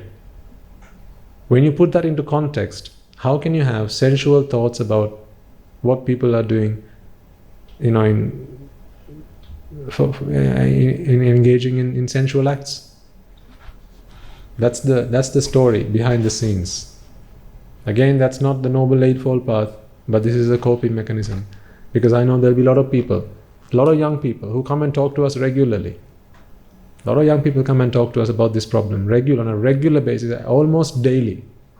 Emails come flooding through, letters, young people. 80% of the world's global internet traffic, ladies and gentlemen, is pornography. Now think about it. How many people may be addicted to this? And they can find no refuge because none of them have had the Buddha's teaching. So, we need to open people's eyes. Because every man and woman and child deserves to be happy. Sensuality is not an answer to happiness. It's a fire that burns from within. You know this, because you will have all sensed it at some point in your lives. Otherwise you wouldn't be in the sensual world. It's a fire that burns from within. It's the fire of raga, the fire of dvesha, the fire of moha. It's a fire, and what a fire does is burn. It burns you from the inside. A lot of young people come and talk to us about this.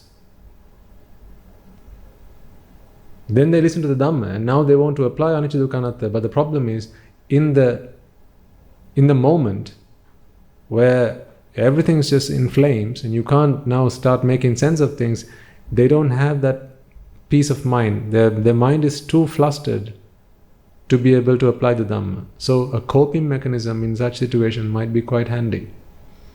For instance, if you have an affliction or an addiction to something like that, perhaps a sticker that can go on your computer monitor might be helpful. Maybe a wallpaper which says, "Did you know that she was your mother in your last birth?" ? That's all. That can do the trick. How can you look at someone and have sensual thoughts, reminding yourself that she was your mother in your previous birth? She was who bore you and brought you into this world? That few moments can be enough time for you to take a step back and now go and apply anicca dukkha anatta. Because in the heat of the moment, otherwise you lose it all. Did you know that she was your daughter in the last birth? Did you know that he was your son? Did you know that he was your father in the last birth?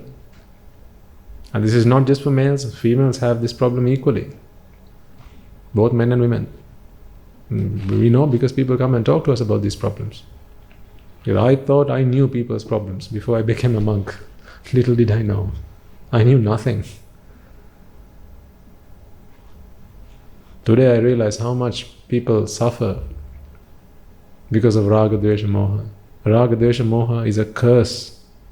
If you ever become a monk, you will begin to realize this. When people come and share their most intimate stories with you, stories that they have never shared with any friend or even a parent. How young children, having been abused at a young age, and the mark that it leaves on them, the black mark that it leaves in their memory, and then they just cannot get over it. Sometimes by a teacher, an uncle, an aunt, sometimes, and they just can't get over it after that. And then as a result of that, their self-value, their self-worth is diminished, gone. Now they just feel like they have to avenge society for what has been done to them. So to take revenge on society for what has been done to them, what do? They inflict the same treatment that was given to them. It's a vicious cycle. Only Buddhism has the answers to this. Everything else is a coping mechanism. You can't cope forever. You got to treat it with the problem. But these are all good coping mechanisms to put things into perspective, put things into context. So as I say, you will also have other techniques, coping mechanisms. What I have shared with you today, add them to your list of coping mechanisms and use them as you need it. Perhaps you're on your phone, wallpaper, your phone background, whatever, you can have it. Did you know that you're a doctor? This person who's talking to you, he's a patient. You're the doctor now. Are you ready to play the doctor's part? That could be your phone wallpaper. If you have to deal in a situation where a lot of angry people talk to you, sometimes maybe you work in customer services, right? Or perhaps you are a senior manager, and a lot of the time you get problems that come to you, and anger plays a big role in your a big part in your role, and you really want to deal with this problem. Perhaps that could be what you can do. Or maybe if you have a calendar, desk calendar, on that you can print or write in small words, just a small line. This man who's come in front of you, he's angry. So he's a patient. He's just come looking for a doctor. Are you ready to be the doctor? Are you the doctor? See, simple. Just thinking about looking at that for a brief moment can put you into the right perspective. Take a moment, take a step back. Just until the lifeguards come and save you. And your lifeguards are your anicca dukkha anatta. Like you have the oxygen mask or the lifeboats. Just until the lifeguards come and save you, you need something to deal with the situation. Your first aid box. So this is your first aid. Just until you get medical attention. Your first aid box. These are your coping mechanisms, your painkillers. However you want to look at it. So have some first aid or other coping mechanisms in your arsenal, because you will need them. And it's nothing wrong to have. But understand though that I emphasize it again, one last time, that these are only coping mechanisms. This is not the silver bullet. It is not the perfect and final answer. It's simply buying yourselves time for you to be able to apply the principles of anicca dukkha anatta. And the application of anicca dukkha anatta is what we spoke about last week, and I think the week before that, the 4-stepped approach. First, take the problem to yourself. Rather than pointing the finger out, point the finger back at you. Then ask yourself, is this to do with the 4 requisites? Is it to do with food, shelter, clothing, or medicines? If it's not to do with any 4 of these things, then you have nothing to do with the world out there. It's solely your problem to solve. You don't need to go to anybody else. You have to be able to solve this problem by yourself. You can use a teacher, of course, but in this, the solution does not involve any other party. The problem is wholly with yourself. Right? Then we go into root cause analysis. You write this problem statement down and split it, and find out which segment of this problem do I have to now find an answer to. Because in the problem there will be one part that talks about the world, and then there will be another part that talks about what you want.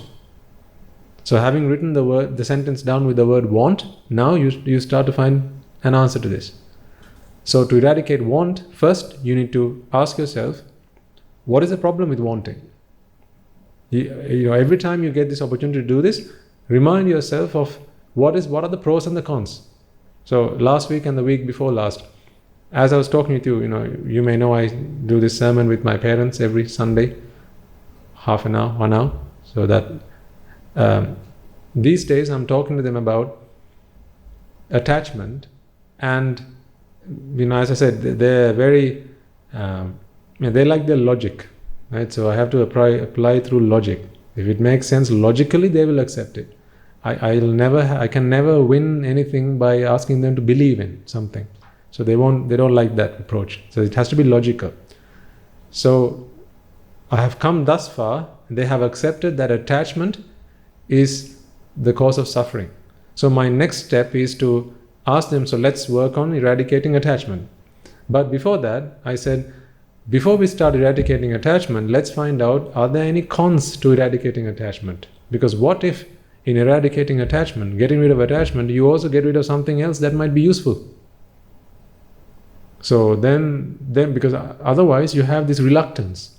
Okay, attachment is a cause of suffering, but I don't want to get rid of it just in case. I might also lose out on something else. And you'd be surprised when I asked them what might be the cons of getting rid of attachment, they had some answers to give. My mother said, well, when you get rid of attachment, you will lose you will not want to fulfill your duties and responsibilities after that, and your obligations, you will forget all that when you get rid of attachment. I said, what else? And she said, you will also begin to live a very lethargic life. You will not have any desire, or desire in the sense, you will not have any aims or any ambitions. You will, it'll just be like just be around until something happens to me. It's just that kind of life, which is just passing time. So I said, good, I'm thankful that you came up with these answers, because otherwise I can continue to talk to them about how to eradicate attachment, but in the back of their minds, what will they be thinking? I don't want to get rid of it because there are cons to it. So you have to very, very scientifically, I've been taking this journey along with them, and I'm building up material to write my book, Buddhism for Skeptics. It's in the making. It'll come out after I've done my sermons with my parents. Buddhism for Skeptics. Because as a skeptic, they will not accept anything through faith. That's good, because you don't need to. I think a lot of people are stuck in this hurdle with Buddhism. They are reluctant to take on Buddhist principles because the way that Buddhism has been portrayed to them is what the Prince Siddhartha did when he was born, walking on the lotuses, and how everything was just so airy-fairy and so lovely and so beautiful, and how the white elephant came and carried the lotus, and this is what people believe Buddhism is about. So the moment you talk about that to someone who's a skeptic, they'll be like, is this what Buddhism is about? I'm not interested. Of course they're not interested. No wonder. I wasn't interested. And then when you talk about it's about arahants flying in the air and going under the ground and going through water, then again people are not going to be interested. Because again, that's just stuff you're going to have to believe through faith. A skeptic will not buy that. And again, even if you talk about stopping rebirth, a skeptic will not buy that. Buddhism is about stopping rebirth. Not interested. That's I said, that's the last thing you should be saying to someone who's a non-Buddhist. Buddhism is about stopping rebirth, because people don't want to stop rebirth. Even if they believe that rebirth exists, people don't want to stop rebirth. What they want to do is to be born and live happily. That's what people want to do. So the moment you say Buddhism is about stopping rebirth, not interested. So when you talk to a skeptic, you got to put all that to a side, and you got to build a logical argument. So even when we talk about eradicating attachment, what are the pros and what are the cons?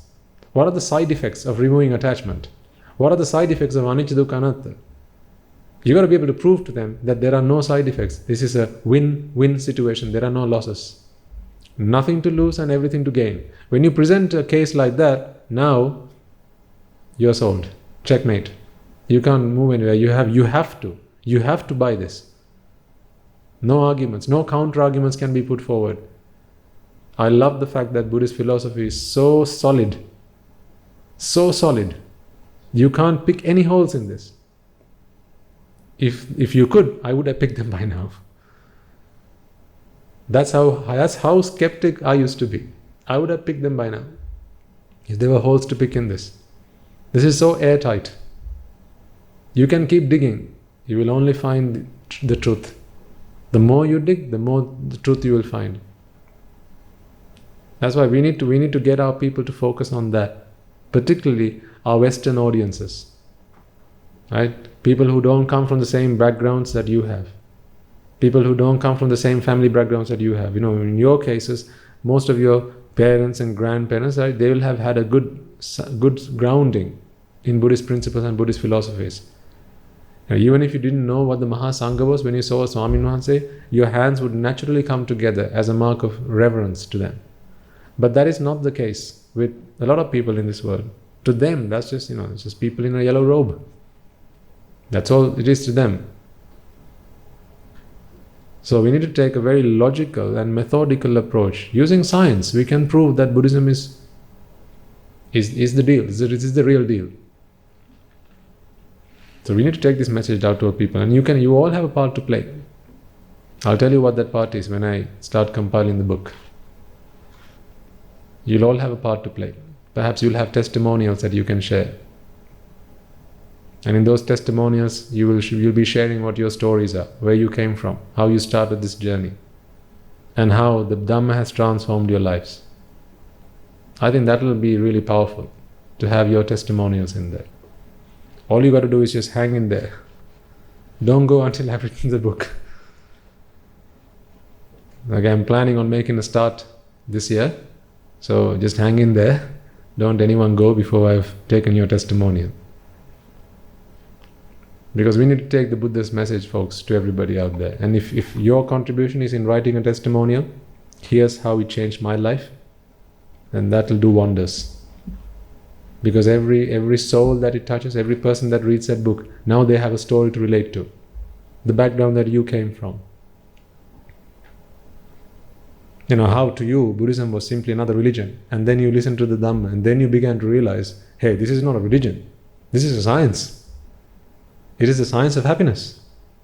That's what Buddhism is, the science of happiness. Someone asks you, what is Buddhism? Science of happiness. I don't believe that. Well, it's a science. Believe it or not, it's the science. If you throw something up in the air, it's going to fall back down the ground. I don't believe that. Tough. Whether you believe it or not, that's just the way it is, because it's science. Buddhism is the science of the mind, and it's the science of happiness. So you'll all have a part to play in that book. You'll be sharing your testimonial, and that testimonial will be going out to everybody out there. People will be reading that book, hopefully, and they'll start to be able to find themselves in that book. Buddhism for Skeptics. I don't think there's a book that by that title as yet. Buddhism for Skeptics. Because problem is, Buddhism has always been portrayed through faith and beliefs. In there, we don't even need to talk about the Buddha. You don't need to talk about the Buddha. We may, but you don't need to talk about the Buddha. Because this is a science. Can you not talk about Newtonian physics without actually talking about Newton? It's Newtonian physics only because Newton discovered it. He didn't invent it, he discovered it. Can you not talk about gravity without talking about Newton? Of course, because it's a science. It just happened to be that Newton discovered it. Just happened to be. Anyone else could have done that. What the Buddha Gautama did was he discovered it. Had he not done that, somebody else would have followed, and he would have done that. Of course, the Buddhas are very special people. But if the Gautama Buddha didn't do it, the next Buddha would have done it. And if he doesn't do it, the next Buddha would have done it. There'll always be a Buddha that will come and discover the truth. Because the nature of the truth is that it will always surface. Why? Because the truth is not the cause of, it's not an effect that is conditioned. The truth is not conditioned. The truth is the truth. That's why when you say a lie, you got to say another 100 lies to cover it up, right? That's only if you say a lie. But if you tell the truth, how many things have you to say to cover it up? You don't need to, because it's the truth. The truth does not need to be maintained, but a lie has to be maintained. So if anything has to be maintained, the converse of that is, if anything has to be maintained, then it's a lie. If anything has to be maintained, it's a lie. If you are maintaining something, it's a lie. If it's a lie, you have to maintain it. If it's the truth, you don't need to maintain it. If you're not maintaining something, then it's the truth. That's why the Four Noble Truths, you don't need to maintain it. It is the truth. What happens is, from time to time, people lose sight of it. And then a Buddha comes along and rediscovers it. Does he invent it? No, because it's nothing to be invented. It's there. Why do you invent something that already exists? All you need to do is discover it and say, hey, did you not see that? Ah, there you go. That's what the Buddha does. So Buddhism for skeptics is coming soon. I don't know how soon that soon might be, but it's coming soon. And you will all have a part to play in that. So get ready with your testimonials. Start writing them. It will talk about your story. Remember, I always say, when you contemplate a Buddha Anusati, what we did last week, right? Think about how you transformed, how you changed from who you used to be to who you are today. Then that is your testimonial, that the Dhamma is true, that the Dhamma works. How can you be someone who gets angry all the time and then give a CD to someone and say, hey, I got some really good stuff, listen to this, when he or she knows that you are always angry? How can you sell a CD to someone like that? Why does a door-to-door salesman dress up quite smart? Because he wants to show that the product that he's selling has enabled him to become successful. In other words, the product, he believes in the product. So what if someone who hasn't shaven for 3 weeks tries to sell you a shaver? This shaver is really good. He hasn't shaved in 3 weeks. A guy who doesn't brush his teeth, he's trying to sell you a toothbrush. Would you buy it? No, the first thing you're going to say is, how come you haven't brushed? So likewise, if you don't demonstrate how the Dhamma has transformed you, then don't try to sell the Dhamma. Because remember, you're not selling the Dhamma. What are you selling? Or who are you selling? Yourself. You are selling yourself.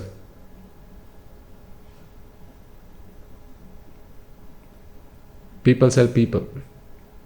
Based on that, you buy the product that they have to offer you. It's a really simple principle in sales. If you have been in sales in any period of time, you will know. People buy people. Just Google it, you will find it. People buy people. So even in the Dhamma, people buy people. They'll buy you. Based on what you are, who you have become, people will be ready and willing to take what you have to offer, which is the Dhamma. So you have to be able to demonstrate that you have transformed as a result of the Dhamma. So coping mechanisms are all useful stuff for that. Okay, so to that list, add your own ones. Add your own ones. It's always good to know that there are people out there who have every being that you come across has once at some point been a mother, some point been a father. Another coping mechanism is one that I use. I always believe that a Rahatan Vahanse, who is my role model, is always by my side. So right now, he's next to me, even at this point in time. So this is not some supernatural something. This is my coping mechanism. I know that there's a Rahatan Vahanse right next to me.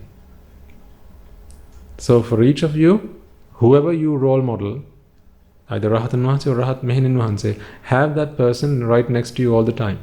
When you walk behind them. When you sit next to them. When you eat with them. When you sleep, go and sleep with.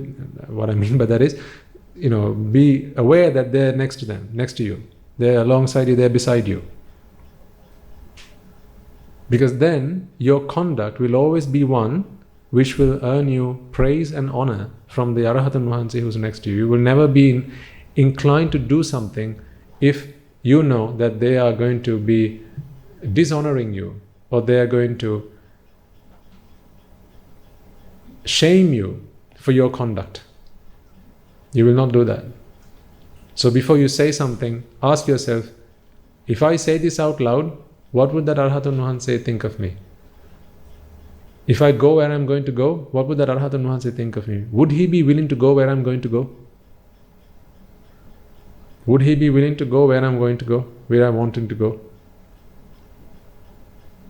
Right, let's say you are a married man and you have an extramarital affair with some lady.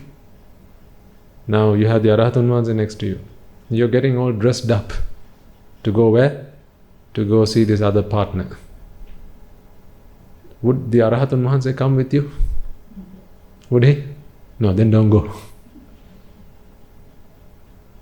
You're getting dressed up to go see your parents. Would the Arhatun Wahanse come with you? Of course. Then go.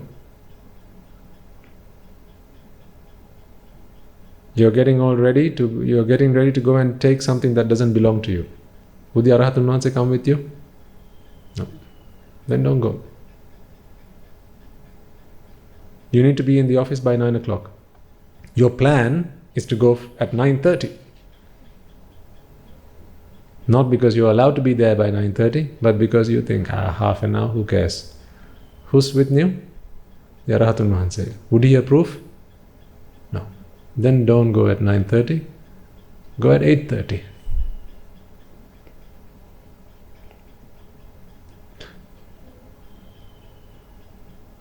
Something I learned from one of my mentors. It just came to me, I'll share with you now. Always do a little bit more than you're expected to do. Always do a little bit more than what you're expected to do. Whether that is as a worker, as an employee, as a mother, as a father, as a husband, as a wife. There are, society will expect certain things of you, right? Society will expect a husband to behave in a certain way, a wife to behave in a certain way, the employee of a company to work in a certain way. So your job description will tell you what you're expected to do. Always do just a little bit more. There will be those of you who do lots more, but if you don't, then I always do at least a little bit more. There's a reason for that. Let's say, so I'll share one of my personal experiences. I used to know a guy where I used to work at the bank. He was a good guy, but his working hours were 9 o'clock to 5 o'clock. Good guy. If he ever came into the office at 8:30 in the morning, so he's still got half an hour to go, and normally he would come a little bit early just so that he can be at his desk by 9 o'clock. Believe you me, he would sit in the lobby from 8:30 to 9 o'clock. He wouldn't come to the office until 9 o'clock. I don't know why, but that's just the way he was. And his work finishes at 5. So he works to the letter. His work finishes at 5.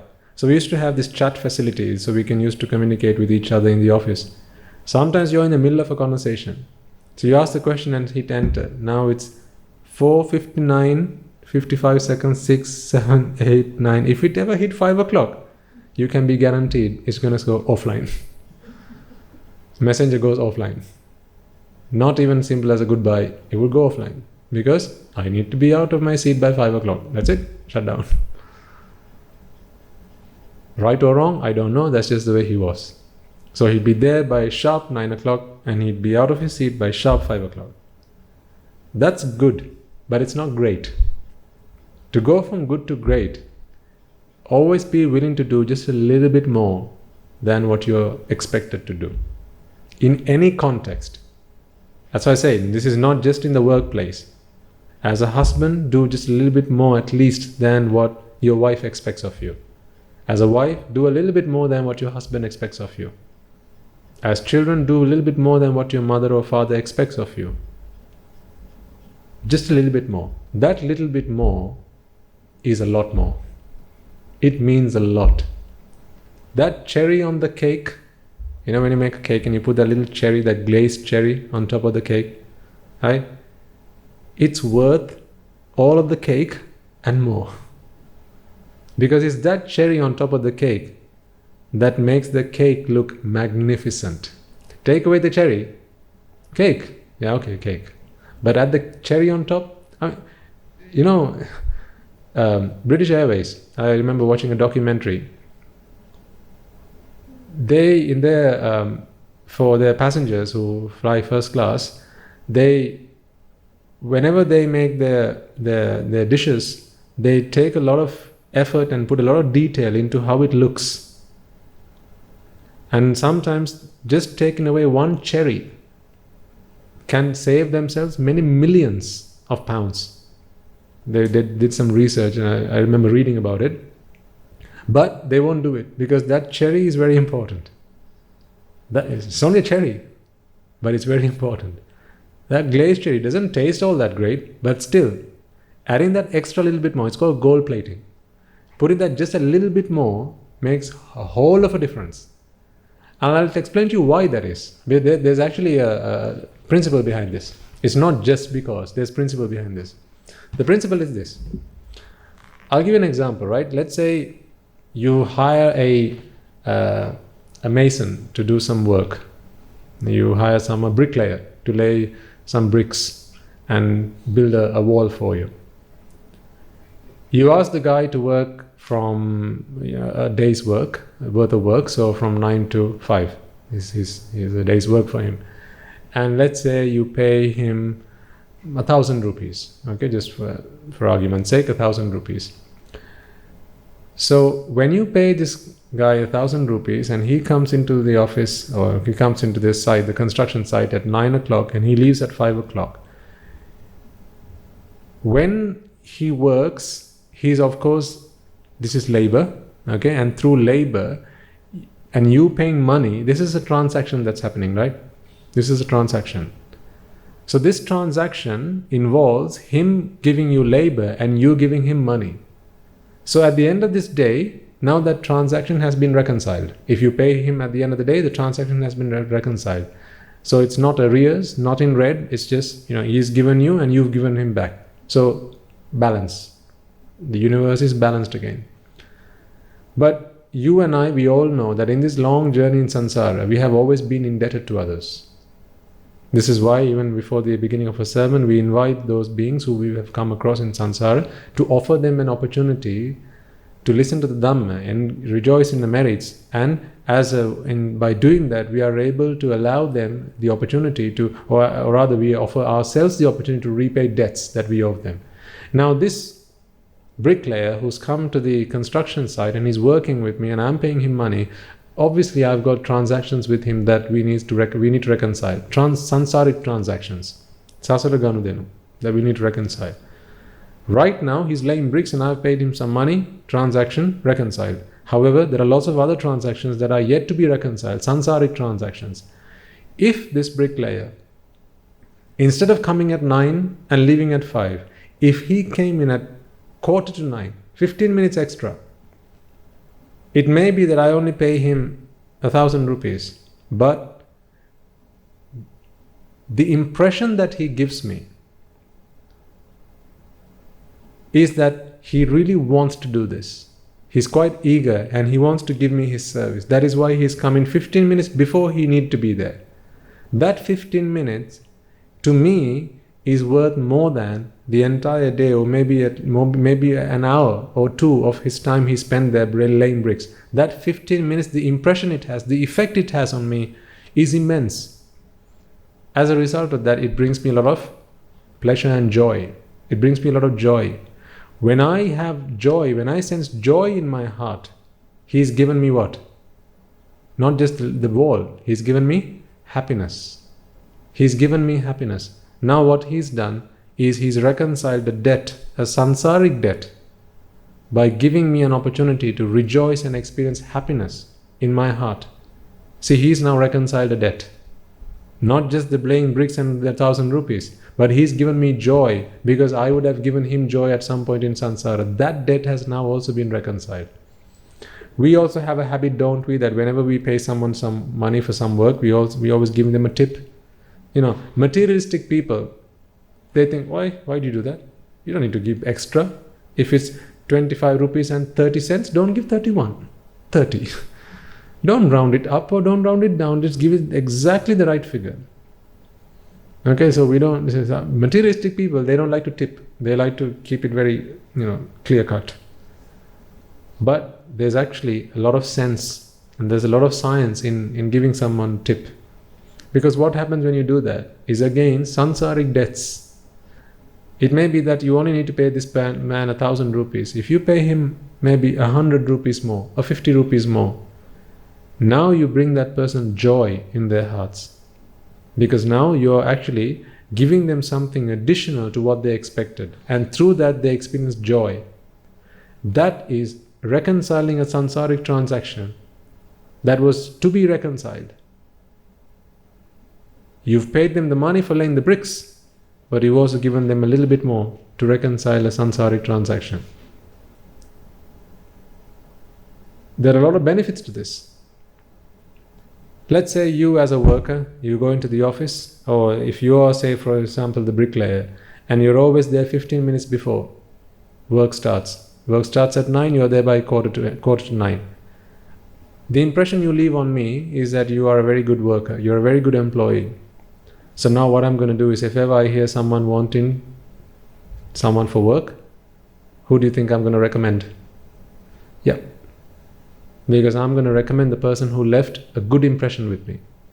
There might be another bricklayer who comes in right at 9 o'clock and leaves at 5. Okay, he also is good at laying his bricks. But the person who came in 15 minutes earlier, has left a really positive impression with me. He's the guy who I'll want to recommend to somebody else. Now, you shouldn't do this for the purpose of recommendation. That's not why you should do this. You should do this because it's a sansaric debt that we have an opportunity to reconcile. When you always give just a little bit more than what you are expected to give. Just a little bit more. It's called gold plating. You give a little bit more than you're expected to. So at the workplace, one of my mentors taught me, if you need to be in the office by 9 o'clock, be there at 7:30, but leave at 5. Don't stay after 5. Because here's the thing, if you stay at work after 5, it shows that you are disorganized. If you come early, then it shows that you are really wanting to do the job. Same thing, but it's a different impression. Come in early shows that you're really keen. Leave late shows that you are disorganized, because you can't manage your time properly to be able to leave work on time. So at the workplace, right, everyone that you come across are people that we have had samsaric transactions and debts with. So at the workplace, if you can't go in half an hour early, 15 minutes, 10 minutes early, that makes a whole of a difference. It leaves a really positive impression on everybody. Least of all your managers, but the other people that are with you, your co-workers, it leaves a really positive impression. And you are reconciling sansaric debts, because when you do that and you leave, you put a smile on somebody's face. You can't buy a smile with money. You can't buy a smile with money. A smile can only be bought through your actions and through your words. Putting a smile on someone's face allows you to reconcile a sansaric debt. So simple. So doing something good to somebody, giving someone a glass of water, allows you to reconcile a sansaric debt. And the more debts that you reconcile, the easier your path to Nibbana is going to be. That's why doing that little bit extra, every opportunity you find, is always a good thing to do. Always a good thing to do. Habits that you can get into, folks. So these are great habits to get into. If, for example, you borrow someone's car, right? I don't think I need to teach you to suck eggs here, but if you borrow someone's car, then of course what you do, you wash it, you put in a full tank of petrol, and that's how you give it back. But not everyone does that. Some people leave it in a worse state than they found it. Never be that person. Never be that person. I'm talking about this because there is a connection to Nibbana here. This is not just how to live a good life in your worldly existence. There's a connection here to Nibbana. Because when you leave a positive impression on somebody, they'll always bless you. They may not say it out loud, but their blessings will always be with you. If you give joy to someone, folks, you will receive that joy in return. And that joy you cannot buy with any amount of money. You can't buy that with money. It can only be achieved through your actions and through your words. Some people, really simple example, you might scratch your heads wondering, why do people do like this? Some hotel rooms, when people go and spend the nights in a hotel, they leave the room like a war zone. Bedding on the floor, TV switched on, cups and saucers and toilets and all in a mess. If you ask them why they do that, well, it was there for me to enjoy. And it doesn't say I have to clean it. That's what the workers are there for, so they can clean it. The right mindset or wrong mindset? Entirely wrong mindset. Because when the cleaner, the janitor walks into the room, how is he or she going to feel when they see you having done that? Positive? No. They're going to feel very dejected. They're going to walk into the room disgusted with the way that you have left the room. And at that moment, the thoughts that come into their mind, that's not a blessing. It's a curse. That curse can put an impediment on your path in Nibbana. Because that's a negative energy. That they don't necessarily curse you. It's not something that they would do intentionally. But even the words or thoughts like, who the hell stayed in this room? Look at the state that they left this in. How could they? Are they like animals? Even such words, words have a lot of energy. They have a lot of power. Right? And such words can have a terrible impact. However little it may be, added up, it can have a big impact on your journey. But what if the janitor walks into the room and realizes, I haven't even got I haven't got anything to do here. Did anyone actually stay in this room? Make that a habit. Always leave something better than how you found it. That's a really good principle to have in your lives. Always leave something or somewhere better than you found it. Something my mentor taught me. Even if it's a hire car, leave it better than you found it. Leave it better than you found it, always. If you come into the monastery, of course you come into the monastery. As you come into the monastery, folks, if you see perhaps maybe a toffee cover thrown on the floor, or maybe the lid of a bottle somewhere, put it in the bin. You've left this monastery better than you found it. If when you walk into the washroom, you realize that the tap is open, but you use the toilet, you don't need to use the tap, whatever, close the tap. Nothing to do with you, but you've left it better than you found it. Always leave something better than you found it. And the reason for that is when someone sees that, the impression that you give them is a joyful one. They're going to look at it and go, wow, what kind of, this is, people like gods must be inhabiting this place. And that is a huge blessing on your part. That blessing can really help you travel this journey to samsara without impediments. It can be a catalyst on your journey in samsara. Sorry, not in samsara, but now in terms of your nibbana. Because those blessings are quite powerful. Always leave your workplace, including the workplace. If you go into a workplace, I used to have a habit of this. At the workplace where we used to have, our toilets in the office, if ever I walked in there and I saw some toilet papers on the floor, I would never leave it like that. Yes, somebody else put it on the floor. So, what's the deal? I don't have to pick it up with my own hands. Take another toilet paper and lift it up, put it back in, flush the toilet, walk away. Because how did I find it? In a mess. Why should the other person coming after me find it in the same state? Then what contribution have I had on making the world a better place? What contribution have I had? Nowadays, if you actually walk into the toilet and sometimes, if it hasn't been flushed properly, sometimes you'll find this. You haven't used it, you only need to use the sink, but the toilet hasn't been flushed properly. So you're now using those facilities, right? Take the toilet brush, clean it, flush it, now walk away. Because the next person that comes into there will be thinking to themselves, wow, clean. They may not even actually think about the last person who used it, but at least, it leaves a positive impression on them. Just to find something in a good state of repair, in a good state of use, leaves a positive impression on someone. And bringing that joy into someone's mind, that has a really powerful impact on you, because again, you can go sadhu sadhu in your mind. That is merit.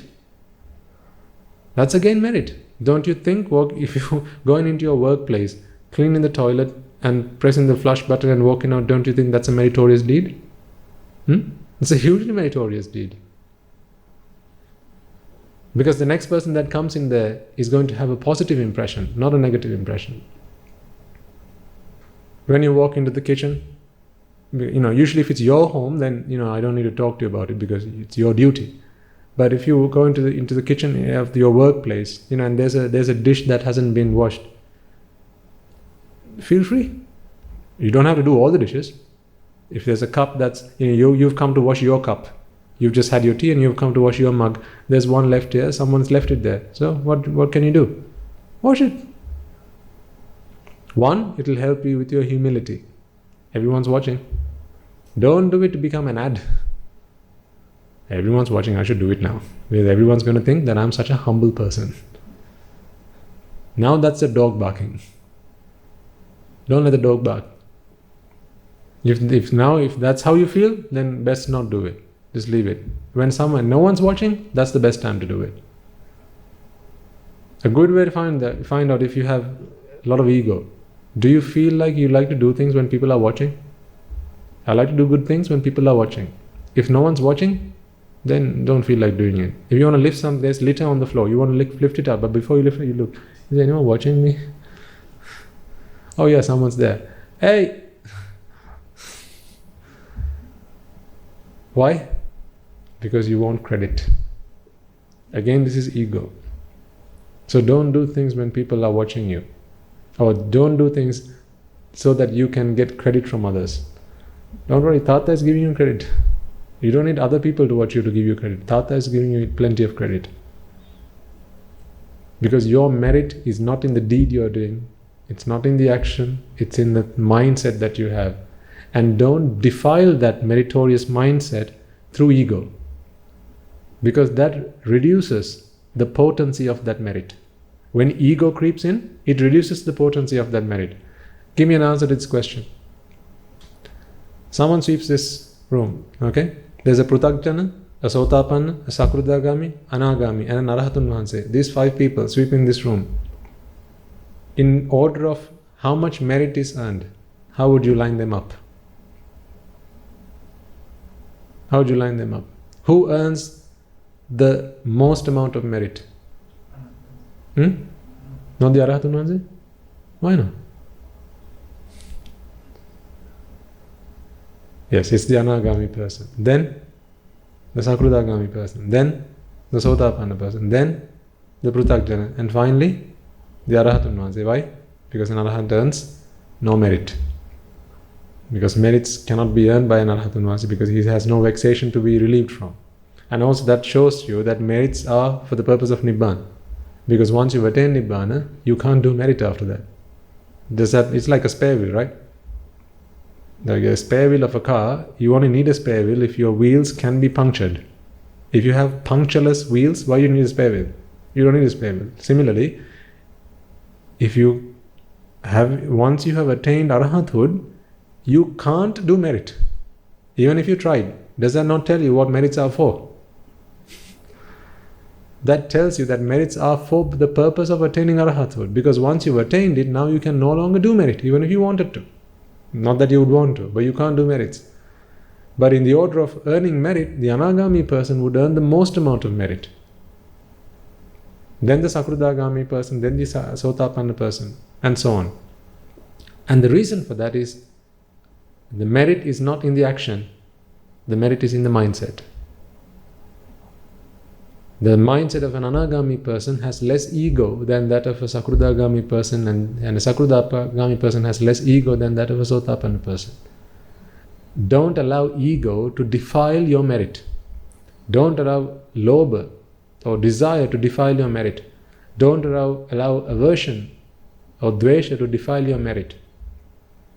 Now sometimes, I remember when I was younger, when my dad he did some teaching at some point, and so as a teacher, it was his principle never to sit down. He always wanted to be stood up in the classroom, but when he got back home from work, he'd always complain about muscle pains in his legs, and so he got me to massage his legs and to relieve him of that pain. I must admit there were some days where I thought, again today, because I had homework or for whatever reason. So I did the deed, which was giving him a massage, but today I realized that I didn't earn that much merit, because as doing that, I was not feeling meritorious. I was not feeling that generous. I did it because I had to do it. I couldn't say no to him. But had you asked me to do it today, I would be doing the exact same thing, but with a different mindset. Because merit is in the mind. It's in your mindset, not in the action. Which also means then that whenever you see someone doing a meritorious deed, make sure that you applaud it in your mind. Sadhu, sadhu are very powerful words. Someone came and asked me the other day, what does that mean? Sadhu is a way to applaud, like clapping, but mentally. It has a more profound meaning. It also has to do with the meaning of eradicating the self. That also means sadhu. So, let's not go there. Okay? It has the meaning of eradicating the self. Because that is what we want to get done ultimately. Eradicating the self. But any opportunity you witness to earn merit, then engage in that. However small or large it may be. Because we all need merit. We need tremendous amounts of merit. And here's what. You of all people need merit than everybody else. Reason for that? To be here right now, you have already spent a lot of merit. Because merit is like currency. It's like money. What you have spent, you don't have. What you have spent is gone. So now you need to earn again. It's like money. So to have been born a human, you have spent a lot of merit. To have been born into the Jambudvipa, you have spent a lot of merit. To have been born in the time of the Buddha's dispensation, you have spent a lot of merit. To have come across Nibbana-centric Dhamma, you have spent a lot of merit. To be here right now, you have spent a lot of merit. So you are spending merit like merit is going out of fashion. Like nobody's business, you are spending merit. Which means then, you will run out of merit very soon. Because guess what? You are spending merit at a very rapid rate. Your best friend from school, who maybe today is the chief executive officer of a company, and he's just spending time, having a good time, driving his Ferrari around the block, sipping Bacardi, right? Whatever he may be doing, he's not spending merit at the same rate that you are. He's also spending merit. If he's spending merit at 500 units per hour, you're spending it at 1,000,000 units per hour right now. So you're going to be expiring your merit before your chief executive officer friend. So guess who needs more merit? You need. You need it because you are spending it much faster than anybody else. What does that tell me about myself? You know what? I need to do these sermons as much as you need them. So please keep coming. Why? Because I need merits. Because I'm consuming my merits at such a rapid rate, I can't even keep count of it. To be in the presence of Guru Swami Nwanse, to be in this monastery, to have been ordained as a monk, I'm spending merits at a tremendous rate. I can't even keep track of it. So I need to earn as much merit as I possibly can. So I want you all to feel the same way. Earn as much merit as you possibly can. And do as much meritorious deeds as you possibly can. You know, when you come here, as you sweep the floor, as you clear out the desks, the chairs, as you offer the Gilampasa to the Swami Nwanses. You know, last time I checked, when you offer this tray of betel leaves as an invitation to the monk, to invite the monk to preach a sermon, if my facts are right, that event, that act, if you have the right mindset, is enough merit for you to be born as a Deva for 9 kalpas, for 9 eons. that if you have the right mindset. All you've done is invited someone to preach a sermon. A sermon that is focused on anicca dukkha anatta. So then what about preaching the sermon? Haha.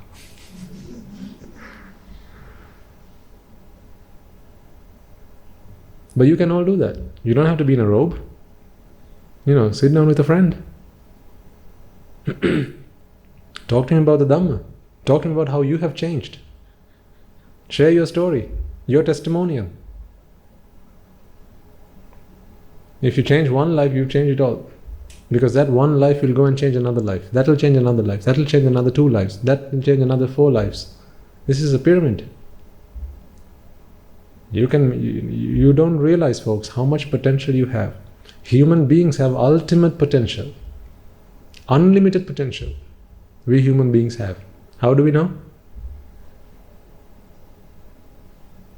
Can you see who's behind me? Unlimited potential. That was a human being. Human beings have unlimited potential. Don't ever limit yourself to anything. Don't ever say, this is all I can do, I can't do any more than this. Wrong. You can do much more than that. Always. Don't ever limit yourself. Whether you're a man or a woman, makes no difference. You all have unlimited potential. Unlimited. What's the limit to unlimited? No, it's unlimited. There's no limit to that. How good can you be? How good can you be? Unlimited. How kind can you be? Unlimited. How generous can you be? Unlimited. How helpful can you be to others?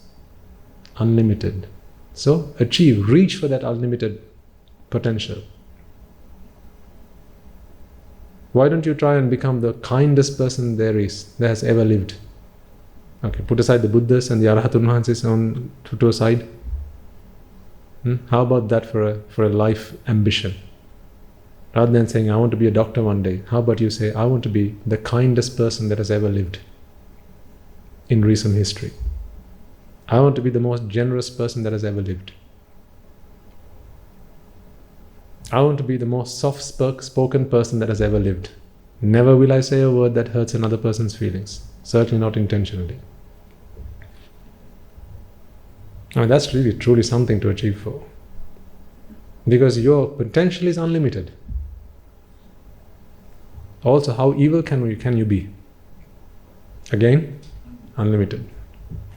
That's why, for good or bad, humans have a very unique capability. You can go unlimited either this way or the other way. For good or bad, you have unlimited potential. You got to pick and choose which way you want to go. The people you associate will send you down either path.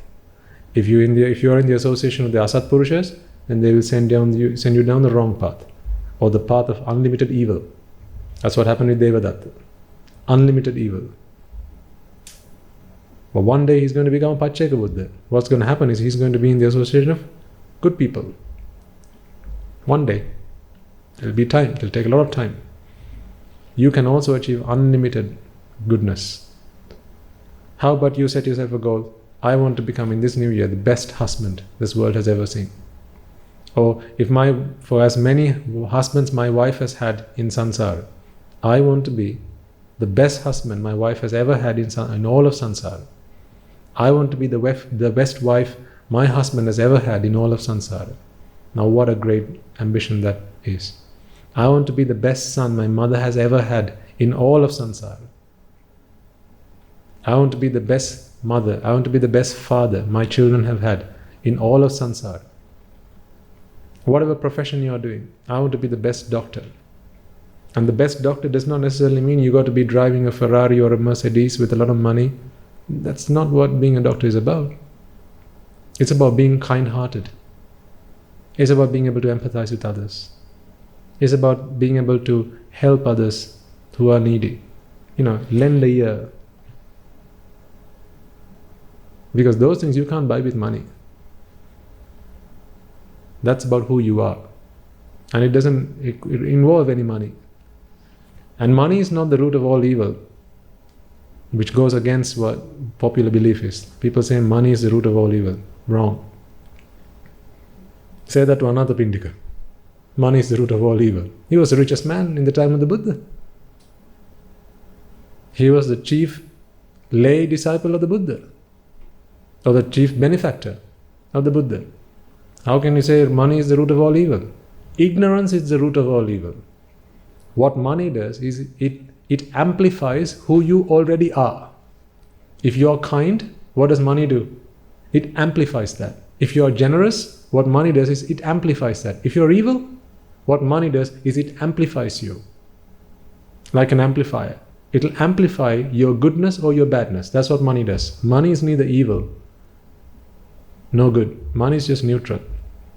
So money is not evil. So earn as much money as you can. There's nothing wrong with that because money is not evil. That's why I say, as upasakas and upasikas, if you have investments, then let them work for you. Earn as much money as you possibly can. There's nothing wrong with that. You work on yourself. You working on becoming a better person. And when you become a better person, now money will be put to good use, both for yourself and the rest of the world.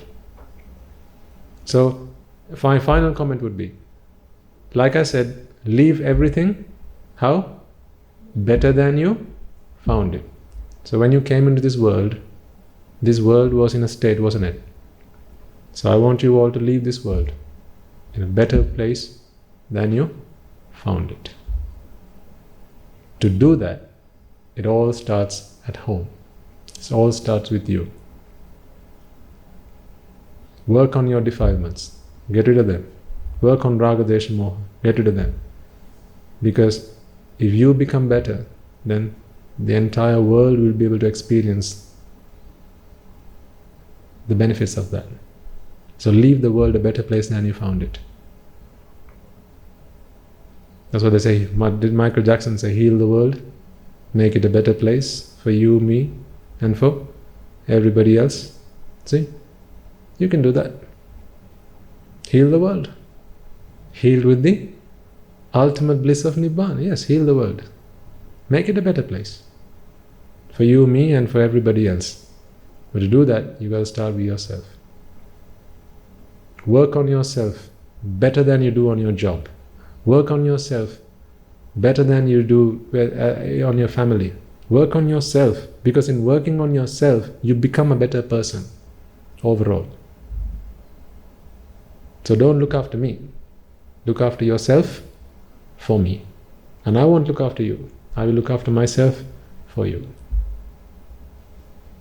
That's how we help each other out. Okay, so today we spoke about coping mechanisms. Hopefully you've got a few there. Add to that any coping mechanisms that you have on top of that. Engage in as many meritorious deeds as you possibly can. Don't let any meritorious deed pass you by without engaging in that. And the engagement of that does not necessarily involve your arms and your legs or your body. All that is required is your mind. Okay, if you see a perahara going on your street, don't forget to say sadhu sadhu. At home you can say it out loud. Sadhu sadhu. Then if someone else at home, they'll come running. Yes, what's going on? See, perahara, sadhu sadhu. So why do you say sadhu sadhu? Because Swami Nahase said, this is a meritorious deed. We should engage in that. Why don't you say the same? Sadhu sadhu. Have you lost anything? No. How much have you gained? An infinite amount.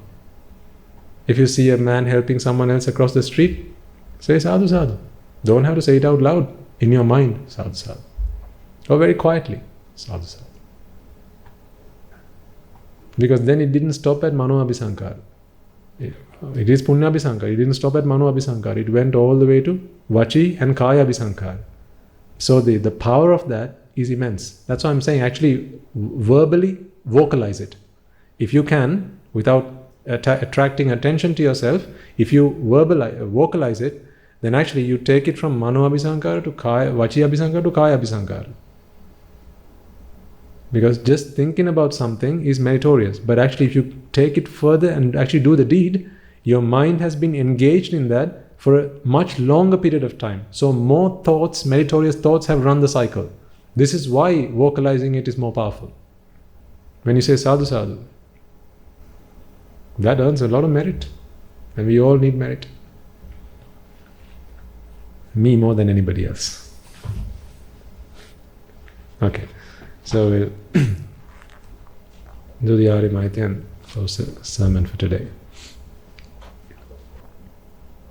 So as you contemplate on the Arya Maitri, spread the noble loving kindness to all sentient beings in this 31 worlds of existence, or realms of existence, in the 10,000 worlds, and in the infinite universe, all those beings destitute in samsara, who are seeking a path out of suffering, not realizing that it is they who are creating their own suffering.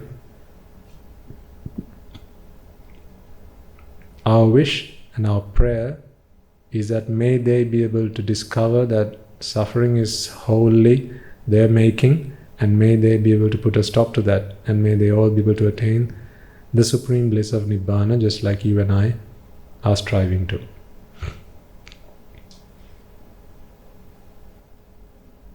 May I and all beings in all worlds be freed from the fire of birth, freed from the fire of decay, freed from the fire of illness, freed from the fire of death, freed from the fire of sorrow,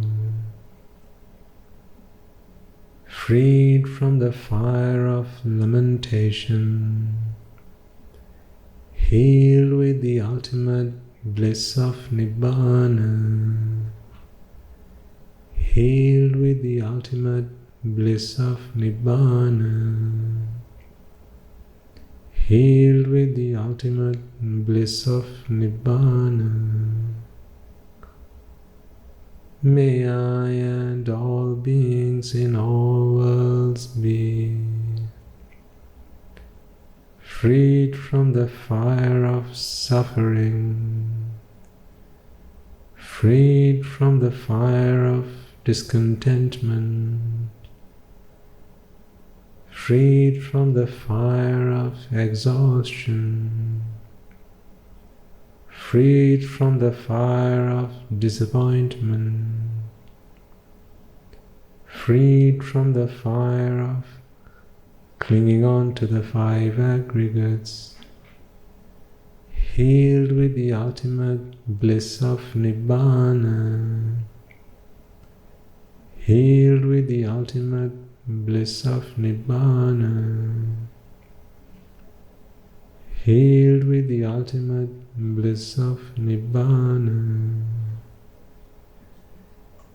May I and all beings in all worlds be freed from the suffering of samsara, freed from the disease of samsara, freed from the fear of samsara, freed from the fires of samsara, freed from the flames of samsara, freed from the burning of samsara, freed from the sorrow of samsara, freed from the lust of samsara, freed from the clutches of samsara, healed with the ultimate bliss of Nibbana, healed with the ultimate bliss of Nibbana, healed with the ultimate bliss of Nibbana. The karma worlds are in despair. May I and all beings be freed from the karma worlds. The rupa worlds are in despair. May I and all beings be freed from the rupa worlds. The arupa worlds are in despair. May I and all beings be freed from the arupa worlds. All worlds are in despair. May I and all beings be freed from all the worlds. Nibbana is the only salvation. May I and all beings attain Nibbana. Nibbana is the only salvation. May I and all beings attain Nibbana. Nibbana is the only salvation. May I and all beings attain Nibbana. Letting go is the only salvation. May I and all beings let go. Detachment is the only salvation. May I and all beings be detached. Being freed is the only salvation. May I and all beings be freed.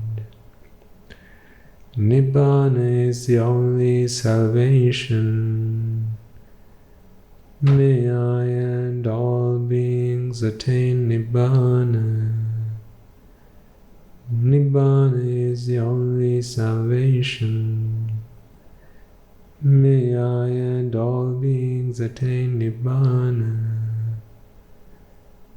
Nibbana is the only salvation. May I and all beings attain Nibbana. May I and all beings in all worlds be freed from the bondage of lust, freed from the bondage of aversion, freed from the bondage of delusion, freed from the bondage of Mara, healed with the eternal bliss of Nibbana, healed with the eternal bliss of Nibbana, healed with the eternal bliss of Nibbana, healed with the eternal bliss of Nibbana,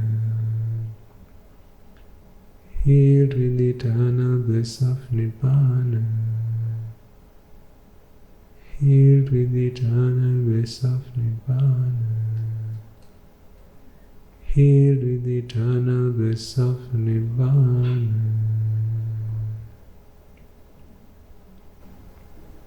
Okay. Let us all take a moment to transfer the merits that we have all worked hard to acquire today, and we will close the sermon.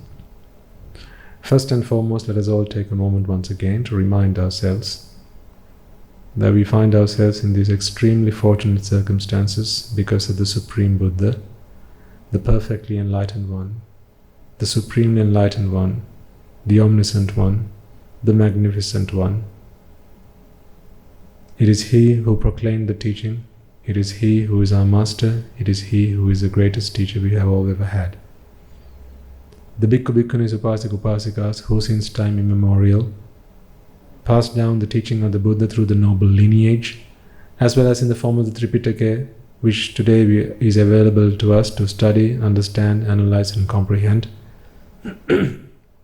as well as the members of the Mahasangha, wherever they may be resident today, including the Mahanayakas, the Anunayakas, who have carried the burden of protecting and propagating the Buddha Shasana throughout the years and passing it down to us.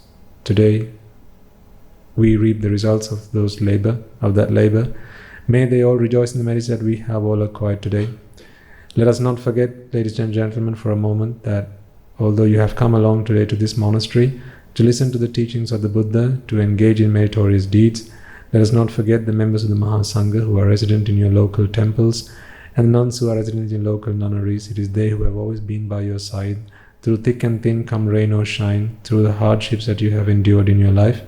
It is they who are always there to guide you, to assist you, to show you the path. May they all rejoice in the merits that we have all acquired today. And may through the power of these merits, if any of them have been born in the woeful planes, may they will redeem themselves and be born in the blissful plane. And may through the power of these merits they abstain from the meritorious deeds, fulfill the meritorious deeds, fulfill the noble eightfold path, and may they all attain the supreme bliss of Nibbana. Sadhu, sadhu, sadhu. Let us also take a moment to transfer merits to all the monks, including Guru Swami and Mahanse, as well as the Anagarikas who are resident at this monastery, as well as anyone and everyone who will have contributed, however large or small, to making this event a success today, either in making the decorations that you witness on stage today as an offering to the Dhamma, or perhaps in ushering you to a seat today, or perhaps in inviting you to be here today, in providing you with transport facilities, in providing you with refreshments to make your stay here as easy and as comfortable as it could be, in making the audio-video facilities available to you, in making these sermons available to a global audience, either through manpower or perhaps by introducing and inventing the technologies that we use today. May they all rejoice in the merits that we have all acquired today. Let us also not forget to transfer merits to all those members of our families who are among the living today, who have taken great efforts to help us get to where we are today, who have also taken on the burden of our duties and responsibilities upon their shoulders, and they have relieved us of our duties and responsibilities, as well as our co-workers who have relieved us of our duties and responsibilities, such that we are able to come along today to listen to this sermon, to practice anicca dukkha anatta, and to seek our liberation. Therefore, they have all contributed in whatever way, shape or form that they could to helping us achieve our Nibbana. So therefore, may they all also rejoice in the merits that we have all acquired today.